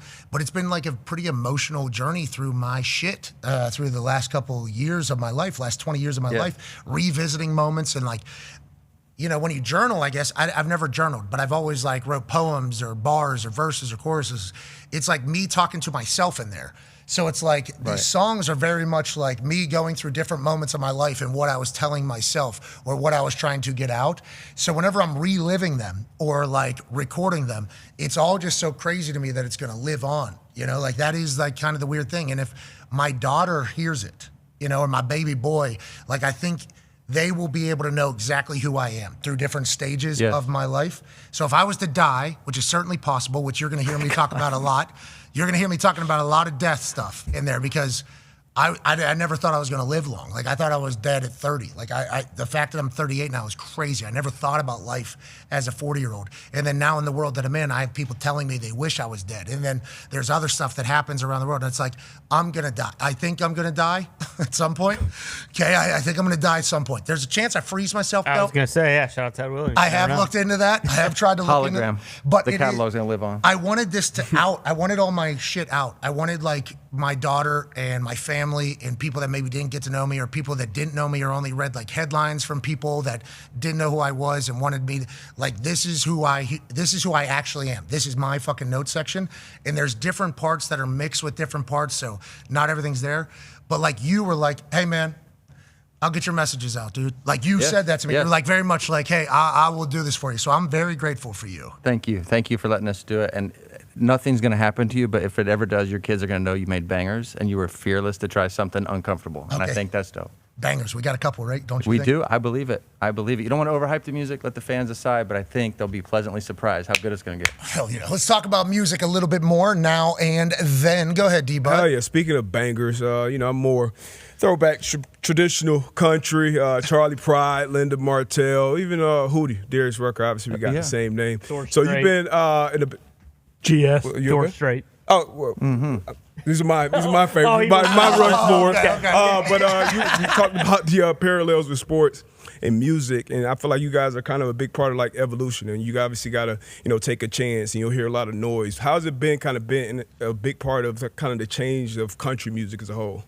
It's been great. I mean, both my parents are still alive and watching what we're doing, and my mom is always great about hitting me and just sort of saying something very grounding, whoever's important in your life when you're excelling in sports, reminding you because in and out of a football season you're excelling just by doing it. A lot of people don't realize that, so I think just being up at bat to play is a special thing. But then taking a step further, I idolized Motown records, Fuel by Ramen records.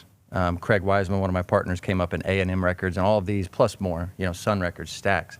They were very specific cultural brands. They weren't just a major music company, which we have good friends there, but I think just by doing that in general, we are setting out to be different. And so the first band we had before the record label that we met was a country band named Florida Georgia Line. And yeah, like let's start the petition. Never heard of them.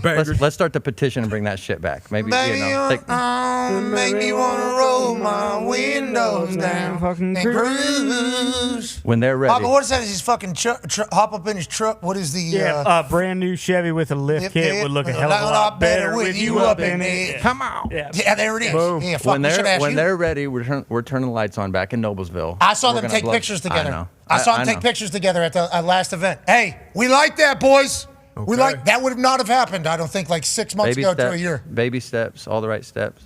Let's get them back in there. But Florida Georgia Line, I think, to D-Butt's point, contemporary country versus old school country versus what's pop, what's rock, what's what is kind of like the conversation around. And they were so polarizing when it started. You know what I mean? With that band, you either loved it or hated it, and we learned over time that was one of their superpowers. You know, kind of talking to the guys individually recently, kind of explained to each of them, as you're both making music, I think that's awesome, but remember, it's kind of hard to chase your own tail here, because what you would make for either one of you individually is so different than the songs you should make for Florida Georgia Line. That's a buddy with my band. That's like Thursday night basketball. You know what I mean? That's what I do for guy time. And the songs should sound like that. They should sound like For the Boys in a way. And so, yeah, we all kind of missed that in our A&R pursuit. What do you think of, because I think Hardy addressed bro country. I think there's been a lot of conversation about it. Yeah. Has that kind of settled down now that there's 2 different genres for awards? Because that's really what everybody was pissed off about, right? Definitely. I mean, Go on. The fact that they're talking about you, again, like in your profession, it can be a good thing. If they want to label it something, that probably just means you really stood out in that decade. And, both Hardy and Earn, before they were artists, they were young, aspiring songwriters on buses that would travel with the Florida Georgia Line tours because all of our paths crossed. And so we put those 2 guys in front of Brian and Tyler often. They were spark plugs in the room. I remember walking back up on the bus and hearing a demo that neither of the FGL guys had sang that night. And I'm like, who sang this demo? Like the voice was just jumping off the speaker. And they kind of point to, at the time I would describe him as dude on the couch, always sitting there really quiet smoking. And it was a very young, quiet Michael Hardy. I'm like, bro, I know you, but like, let's go for a walk. And just got to know each other. And eventually his aspiration grew. And, I feel like the songs are the most important thing anyway. So he had that unlocked. And he goes from there to having a place wall to wall, and he still ain't sold out. Yeah. I love that shit. And he ain't scared to put a dead buck up on his Instagram. He ain't worried about it at all. Obviously, incredibly talented, and all these people have been so nice to me through my entire process of trying to make my words become music.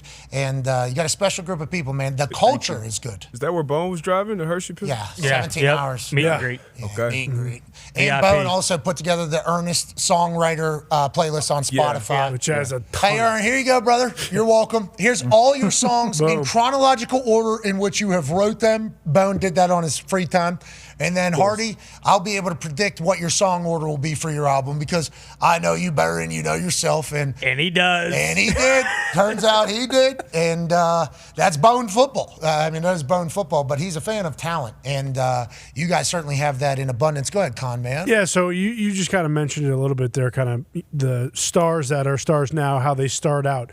Like in today's day and age, Pat's situation a little different, but sure. how does that kind of go as far as seeing a guy who might, or a girl who's a songwriter, and then realizing like, okay, you're different. Like you can be a star. Is it going to bars in Nashville and just seeing who's performing? Is it people who are already within labels and kind of realizing like, okay, sure. like you have something different? And is there like a specific look? Like is there anything like that also goes into it? I mean, yes and no to all the above. There's no one or most common way that it happens. I think if I was to pick one of the most common ways, there's people that develop in the publishing companies, which that's sort of, if you're not familiar with the music business, that might be the sister company, if you will, to record labels. Record labels are for artists as publishing companies are for songwriters, many of which don't have artist aspirations. So their skill would be to pair them up with successful artists who may want to find new collaborators to write music together, maybe hear some of their songs even if they did or didn't write them. So Big Loud has that. We have a very dense publishing company, as we were talking about, and all the songwriters are there available to the artists if they want to work. So that's how Hardy and Ernest came up, right? They developed in the publishing companies. Morgan, we met him through a booking agent. He was with a group of guys in Knoxville. We're starting to play shows, and through a network of people was trying to get his now manager's dad at the time to be his agent. And he kind of put Morgan through this test. Like, would you play cover gigs at these bars for 3 hours straight, which is a very it's not what an artist wants to do. You want to play your music, you know, get on hard ticket shows and all that. But he was more than willing to do it, put the time in, learn a bunch of songs in order to prove it, to just get this one guy's attention. I had Florida Georgia Line with him, and so he sent me an email just saying, I met this new kid, you know, he was just trying to get him a co-write, and I heard the demo. The songs were, Morgan would even say, mediocre at best, but his voice just jumped out of the speakers. And, you know, when we met him, if you've never met him, he's just a very down-to-earth guy, but when he gets rolling, he's funny, and he's unique, and, you know, he's just that, the way I talk, that first song that came out, was just very much his personality. So it happens a bunch of different ways, but I would say, at least for Big Loud, we definitely want to find the best creators we can. You know, that's kind of something, if we're trying to be, if an NFL team has a certain way of guys they're picking up on their squad, there would be a few quirks that we might emphasize more in a weighted decision than others. And I think it's, yeah, as far as Patriots like super smart guys with Belichick, so they can run 4 different defenses in one particular game. What you're saying is we're looking for good, obviously, but a trait that we would like is creativity. Yeah, creativity, 100%. And then the look. You know, there's no one right or wrong thing, but I would say the fans are the best A&Rs. And we've seen this happen over and over again, where like the unlikely physical appearance person has an insane skill set. You know, Luke Combs, where, and I mean this lovingly, he would probably dog on himself worse if he was here. Like the guy that looks like he should change your oil has an incredible skill set, and I think that's almost what makes him even more believable. Yes. Sometimes we get the perfect looking artist, the amazing voice, but they may not believe the singer for some reason. You know, we may be really high on someone and we just can't get them to connect with the fans. So that's also a subjective thing that happens from time to time. We have these all-star looking folks that... How do you know when artists can't connect with the fans, like in that aspect, like Luke Combs, for instance, like if he sings a song that maybe if Morgan sings might do really well, but if it's coming out of Luke Combs' mouth, it might not do well. Like how do you even like gauge something like that? Well, 2 answers. One, now with social media, if we're putting stuff out or putting videos, we can react with our eyes. Sure. We say that to our artists a lot because I never want to be a trite company. Like, go make music with your gut, your ears, your inspiration. Once we put it out, we will need to react with our eyes and see what the fans are gravitating to because they're not wrong. Don't say they're wrong because their habits are their habits and of their choice, you know. But for me, behind the scenes, especially before we had social media to get a quick read like that, and this may sound very like cheesy record label guy, but you know, there's a word I use a lot around the office. It's called frisson.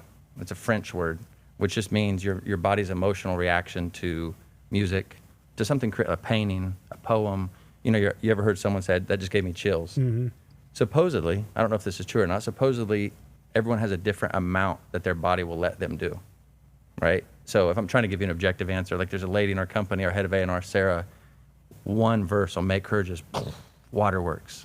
You know, but then there might be other people in other departments in the record label that may not have it. They can appreciate a good piece of music. They know why it might work, but they may not have that unexplainable body reaction. And so for me, that's kind of been my guiding light. I get it pretty good. You know, I don't go to waterworks, but if I'm listening to a piece of music, even if it's a party song, but I see images in my head of the music video or how big this might be live or the fans singing with it, it'll give me that chills feeling versus sometimes you can't explain why it just doesn't, you know? So I've missed songs that way too. Could have just been an off day. You know, but for me, it just... Your free song was low. Yeah. Free song. I more or less did a nap before I got here, so if I go up there and miss one, my free song might be on E. No, we need you up there with good. Yeah, so you need to fucking lock it in up there with your free song. Free song, pronounced free son, is a French word adopted into English meaning a sudden, intense shiver, thrill, or shudder of excitement, fear, pleasure, or awe, often felt as tingling on the skin or chills down the spine, commonly triggered by music. Feels like you're in the right space. Art or elegant speech. It's a fleeting sensation, a mix of physical chill and emotional intensity, translating directly as shiver or thrill in French. And basically what they're saying is... Yeah, bingo. Here, wherever it happens to you, you know. You can feel it. Yeah. That's what he's saying. All right, last question. Actually, we got 2 more. AJ has one from Ohio. I apologize, What's up, AJ? Dude, what's up, Seth? Hey, I'm wondering with all these like elite performers, all these singer-songwriters that you're around and that you recruit, like, is there a common thread through all them? Like, is there 1 or 2 things that the great ones all have? Well, certainly songs, we covered that. But I would say if I was to mention something next, sort of the opposites attract thing that some people do. One of the best examples on our roster right now is an Indiana boy, Steven Wilson Jr. Legend. Right. Fucking legend. This guy's story is incredible. Incredible. And he says this. He describes his country music as Death Cab for Country. When we met him, there was no one like him. So, again, I don't know if there's a sports parallel there, a strategy someone has, but yeah, you know, I I would personally rather sign the people that are going to be go big or bust, because they're so unique. They're not, they don't just fit into a crowd, which you would think sometimes in signing music, you want to make sure you get things that you think has a high % chance of working. Perhaps we have a luxury of that because we've had a few that are on the board keep providing business. But, we really look for the unique. And opposites attract, as Steven does not exactly look how he ends up sounding. That's what I mean. That can also be in songs. Adele, Rolling in the Deep. It feels like a big, positive melody, but heavy lyrics that just cut you like a knife. So that comes out in a few examples. But even in the human itself, I love opposites attract. We just did not see it coming. Someone very, the human being is a Hey, do you unique smoke specimen. weed, dude, or no? I don't know. Every now and then. Yeah, I think so. Yeah. Blame on Florida Georgia Line and Ernest if I do. Yeah, well, certainly, and also. And now Pat. Whoa, hey, take it easy. We're in Indiana. Obviously, whenever we're in states in How which are it you? is legal, we will certainly smoke all the time with the likes of Seth England. AJ, do you hear his brain though, dude? Like this is. I hate suits. Okay, sorry. I hate talentless suits. Okay, that is something that I don't like. I think it's a laziness. I think it's an ineptitude. You talk about nepotism. I feel like these people got to the positions that they're in strictly because of the network that they have, probably whenever they were kids with their families, everything like that. I just have that natural reaction. Now, am I able to be won over? Yes, I think I am a pretty fair person whenever it comes to that.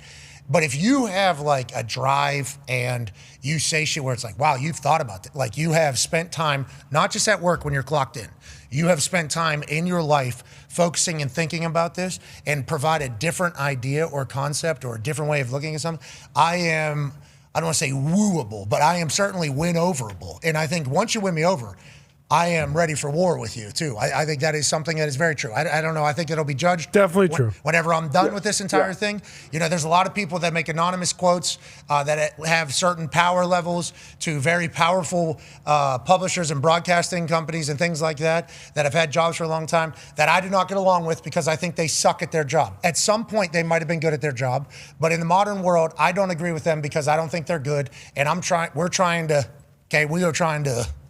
Okay, so I don't really get along with those people, and I'm not quiet about it either. I'm just like, this person sucks at their job. I am not working with this person. I've afforded myself with the boys the opportunity to say that and do that. That's how this is going to go. Well, that's not how it's been forever. It's like, well, I don't.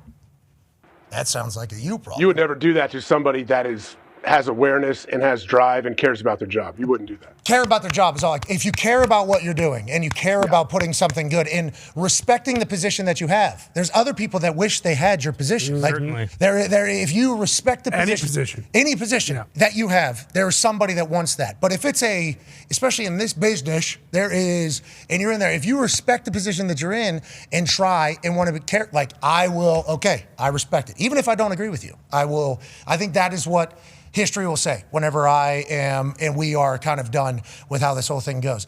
On that note, as soon as I talk to you, I tell boys immediately, I'm like, yo, this fucker's a thinker. This guy is a thinker. This guy is an executor. It is like, we are big fans of the way you operate, man. Well, and I think there's no suspicions on why Big Loud is successful. I want to let you, not just you, obviously your team, but like you're a great suit, man. You are a good mind for our society. Thank you. The feeling is mutual. You guys do not phone it in sports media. I'm not trying to just volley one back. Like it's clear and evident. You try every day to be different, and that's why you'll continue to have success. Yeah, you just volleyed one back. Hey, this is our show, it's not yours. Okay, we'll compliment you. Ty has the last question for you. Speaking of the success you've had, thank you very much. I appreciate that. Speaking of the success, are you a Packers fan? I'm a Matt LaFleur friend, a friend of the man. Oh. I support him. He's a Nashville guy for 1 year with Braves. Yep, that's right. Yep. I mean, what the Recording fuck? music with him? I'm sorry. Did I just LaFleur? declare our? You got a declare our- fucking Patriots helmet right here. Nope. You Braves can't for say 6 years. Go Braves, Vrabel? I'm sorry. Braves for 6 years. Even more so, 6 years. Whatever. Wish we had. But you didn't say anything. I'm sorry. I Fucking didn't start there. shit. Anyway, go ahead. Sorry. Yeah, go ahead, My Matt bad. LaFleur. Matt My LaFleur bad. guy, not a Vrabel guy. Just learned a lot today. We did just learn a lot. That's okay though. That's not what we're talking Go, about. Pack, go. Go, Pack, go. Okay, it's going to be tough down the road. You guys have lost a good player. Yeah, without a doubt. But again, we can talk about that off the air. I am curious though, with how successful you are now. I would guess that most young up and coming artists, like it would be a godsend if they could come work for you and be a part of Big Loud. Has it gotten more difficult now with, I assume, just more people, believing that they're right for you guys and very talented and all that kind of stuff? I assume you have to sift through a lot more stuff now. And going back to what you said about like your culture, is it difficult finding people who will fit? Because I assume you are kind of coming in contact with a lot of very, very talented people that you believe you could make into massive stars. Yeah, and maybe just like a roster, you don't have enough bandwidth or time for everything that you see that you think could be successful. You kind of just have to pick, of course, pay attention to what you have on your roster, maybe not have too much of one style yet. Styles can be of season, so you may have a few in that vein. A few ways we've grown but still felt local is we started an office in Austin, Texas called Big Loud Texas. That's a partnership with Miranda Lambert, John Randall, and Brendan Anthony. Football player? John Randall, no, but man, how awesome would that be? Yeah, He answered the door. Get a guitar? Welcome to Big Loud, Texas. Lock in. And then one of the co-owners of Big Loud, Joey Moy, as I mentioned, he has more or less started Big Loud Rock in Los Angeles, and the same things are happening there. I'm almost jealous of those two offices because they remind me of day one of Big Loud, where it was very cultural and kind of all in. I would say it's not a requirement that you get along with our roster, because not everyone's going to like each other. Again, in sports, no different. You're going to have little rifts even within the same team. Yep. But I think we definitely think to ourselves, how would that go? Because on the good side of things, if they do get along well, it's natural and the roster's attracted to them. Artists break artists. That is very true. In sports, you never do anything alone. So a good teammate you had put you in a position to win. So artists break artists. What does artists that mean? break artists. They do. They whether you take them on tour, whether you put them on a record, whether you just listen to their music. People want to know who they're listening to, and that's happened with Morgan. He jumped on the FGL tour a lot, as an example, and throughout the years he would then check in with me or other friends of his in the business. Who you working on? Always glad to be a good partner, and many shows where he didn't have to do that, continues to do that, and I think he picks things that he likes. We don't ever ask him to pick something he doesn't like, so it starts there. But yeah, we always check on that, especially being Big Loud. I think we're an all-together kind of company, so we see if the camaraderie can help, because it really can. Well, I think it has. Country Radio named you the record label of the year. Nice. 2025. Thank you.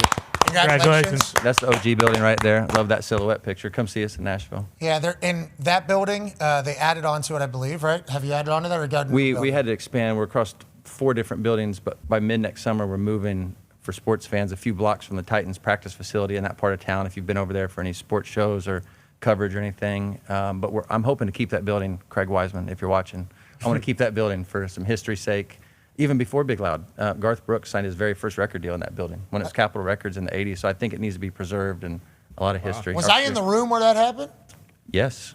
That's Holman's writing room. He was passed on, and in the media room, he came back and he signed it there. And then all the Morgan music's been made there, Florida Georgia Line, and many, many others. So I think they should keep that. AJ, I don't know if you've been through Music Row. What he just said about that particular building right there in Big Loud and what that is, across the street, hey, this building, Waylon Jennings recorded here. This, like, every building is like a museum. Music Row, you drive through it, and it's like, if you're with somebody that knows, and they'll have billboards outside of the current music that they have, and which their writers have created top ones and everything like that out front of it. But if you're with somebody that knows music, like Ernest is from Nashville and he's into music, boom, in that building, Elvis Presley, blah, blah, blah, blah, blah, in that building, blah, and it's like one street you just kind of drive down, and it's like every single building. And inside of that building, all those buildings, at any time of the day, there's somebody in there just trying to do one thing, and that's make a hit. That's all anybody is trying to do, is just make a hit. And it's a constant chase, I think, for every single building, constant collab, and it's like a really cool experience that you guys let me in on for like 4 or 5 days, and it was like, wow, this is all, every day they're trying to get in there and hit the Powerball. Every day you're walking in to all these buildings. 2 a.m. you drive by, there's a light on in somewhere. Somebody, that headphones in, trying to figure it out. 4 a.m., 5 a.m., middle of the afternoon, there is somebody in all those buildings just trying to make a hit and trying to chase the dream. Very much. It's very cool scene, very unique. And anything can happen. And it does. When the Big Loud guys, a lot of writers on that balcony, you kind of, if you can tell in that picture, if they're congregated out there, maybe they're not in the same session together, and an artist drives by. This has happened on more than one occasion. The last one I remember, Luke Bryan stops in the middle of the street and gets out of his truck, and he's like, "Hey, motherfucker, write me a hit record today. Send it to me." And gets back in his truck and drives on, and I'm like, now, see, that doesn't happen in London, I don't think. That's awesome. Nashville is sweet. We appreciate how kind you have been to us, and hey, let's try to make a hit. Let's go. Well, you've already made a bunch. We're going to go make more today. Let me get the stats here. Your teeth in Oh, Nashville. God. Yep, that's right. Come see us in Nashville. Hell yeah. There really isn't much to do, though. They come see you. They'll just be sitting outside. You guys got to figure out things for them to do. There's coffee across the street, I think. Oh, nice. You can get good coffee. Too much to do. Yeah, but I'm just saying, definitely drive by, see the big loud building, take the photo, and then, yeah, you go do Nashville. Yeah, you're right. There is a lot to do in that. What a city, dude. Fantastic. You have a good city, Doug. Great city. It's a great city. I grew up coming to Indianapolis, though. There's a lot of memories here. Hell yeah. Well, hopefully we're making more. Yeah. Boom. I thought you You're a Colts fan, right? Go ahead. I was, and still am, by the way. I didn't abandon it. I moved to Nashville. By the way, they were at Rose Holman in camp for many. How many years were you there at Rose Holman? 2. No, Oh, 2. first year, 1 year. But many before that. The It was Colts many were, before, yes. yeah. So I grew up in Illinois, but Terre Haute, Indiana was more or less my hometown. So I grew up seeing a lot of camp there. Became a big fan. RCA Dome a couple times. Okay. Very middle class family whenever we could. And then when I moved to Nashville, it was a year or two after that when the Peyton departure happened. So that, for a lot of Colts fans in that time, if we moved out of town, you might have lost us for a little bit. And then I still definitely, I'm happy as I've got to know Pat, cheer for him, and I think it's cool what's happening this year. The Phillip Rivers story is like dope. Like, yeah, it's just getting started. It's like the F1 movie. You know what I mean? Oh, Let's bring one of the goats back. Except Phil Rivers ain't winning like Sonny Hayes. Let's relax a little Sonny bit. Hayes. Yeah. Seth, you have no idea what you just did. The F1 movie, dude. You don't understand. I'm a fan now. I'm all in on Cadillac. Like, I want to ask you about music engineers because the engineers in F1 are so important. What was it Toby Keith said? I ain't as good as I once was, but I'm as good once as I ever was. And that's Phillip that's coming Rivers on for 3 Monday more night. weeks. Let's Hell go. yeah. Hell So yeah. I'm locked in on this right now. Let's hope he It's good survives. He will. Oh, He will. He knows what a he's dog. doing. He's a dog. Yes, he certainly is. Yeah. But the F1 thing, I don't know if you know this, but our show, pretty notoriously anti-F1. Just because Indy 500's right here, IndyCar and everything like that. Now, I just want to let you know, hold on though, Seth, big development here over the last couple of days. I don't even know if our fans know this. Darius Butler watched the docuseries on Netflix, became a G1 fan, came into this particular program and was shoehorning F1 shit into our show. I was getting disgusted. Everybody was. It's gross. Connor used to take his ears out and say, I'm not fucking doing it. Yeah. Connor watches this Brad Pitt shit. He comes in the other day. He's like, I'll tell you what, Cadillac's got a team. They're in Indiana. It's a movie. Yeah, it is a movement. Like, I'm not going to lie. Like, I am actually excited to watch it. Now, I'm only giving it one race. I'm not doing the whole, I'm here for a season. But I will give it one chance. I will give the Cadillac Don't team. be the Monaco one. Yeah, not the Monaco one, the first one. I'm doing the season opener, okay? Because think about how excited we Abu are Dhabi, for like. That's where you close. That's where you. By the way, IndyCar for life. Like, I grew up friends with Holman man. families. I didn't mean to overlook IndyCar. Like, come on, let's go. see, I'm- IndyCar was hey, the original. We're the pinnacle. We're talking I- pinnacle. From I New did. England, like, racing sucks. Like, we don't have to play this. We don't have to do this shit, okay? Yeah. I grew up in the Boston area, just the 4 major sports. I mean, sure, the New England Revolution, who gives a fuck either way, though. Right. But when moving out here, like, you get ingratiated in racing. Like, you go to the Indy 500 once, it's cool, you get it. But You meet some of the drivers. Yeah, good There's guys. go-kart tracks out Yeah. here that have cars going 60 miles an hour, as opposed to just where you're from, where it's like electric, like out here. The governor's off. Yeah, it's actual racing. It's like you learn more about racing naturally.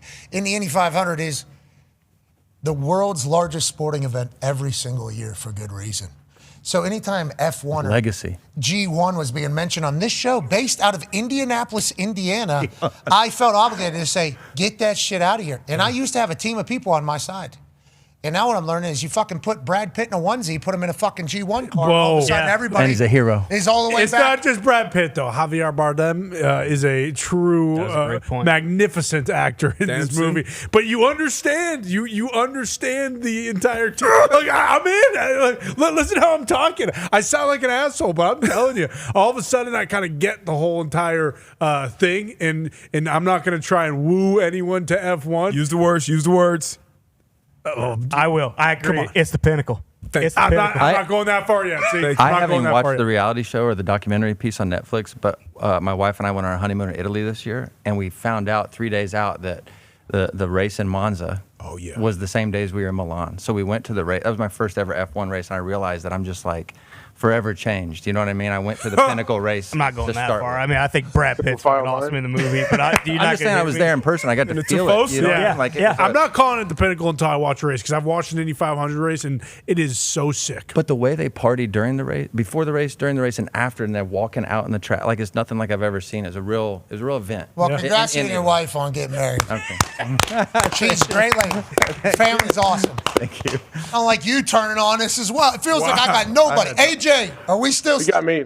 You got me. I've seen the first 30 minutes of that movie. I will watch the rest of it. The movie could be great. It does not entice me to actually tune into a single file line, time trial. This reminds me from the way everybody has reacted to this Brad Pitt movie.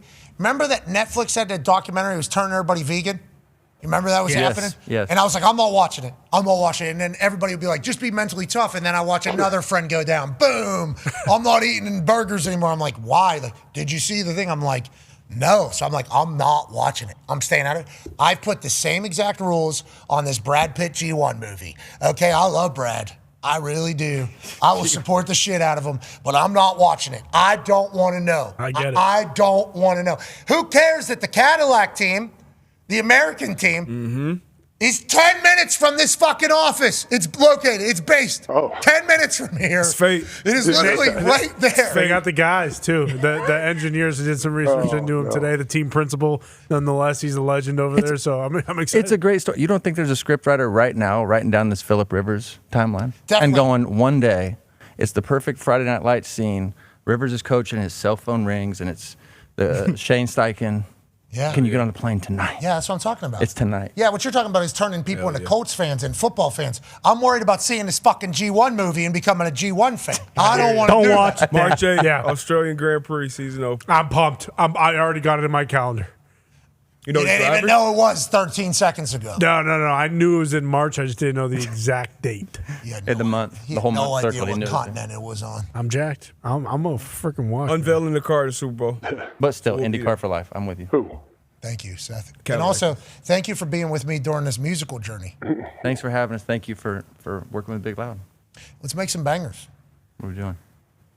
Fuck off. We need to motivate. Be a friend, tell a friend something nice. It might change their life. Anything for the team here, Seth? Act like it's end of practice, when everybody calls it up. Bring it up. Big hits, launch small names. Small hits, slow down the big names. Team on me, team on three. 1, 2, 3, team. Goodbye.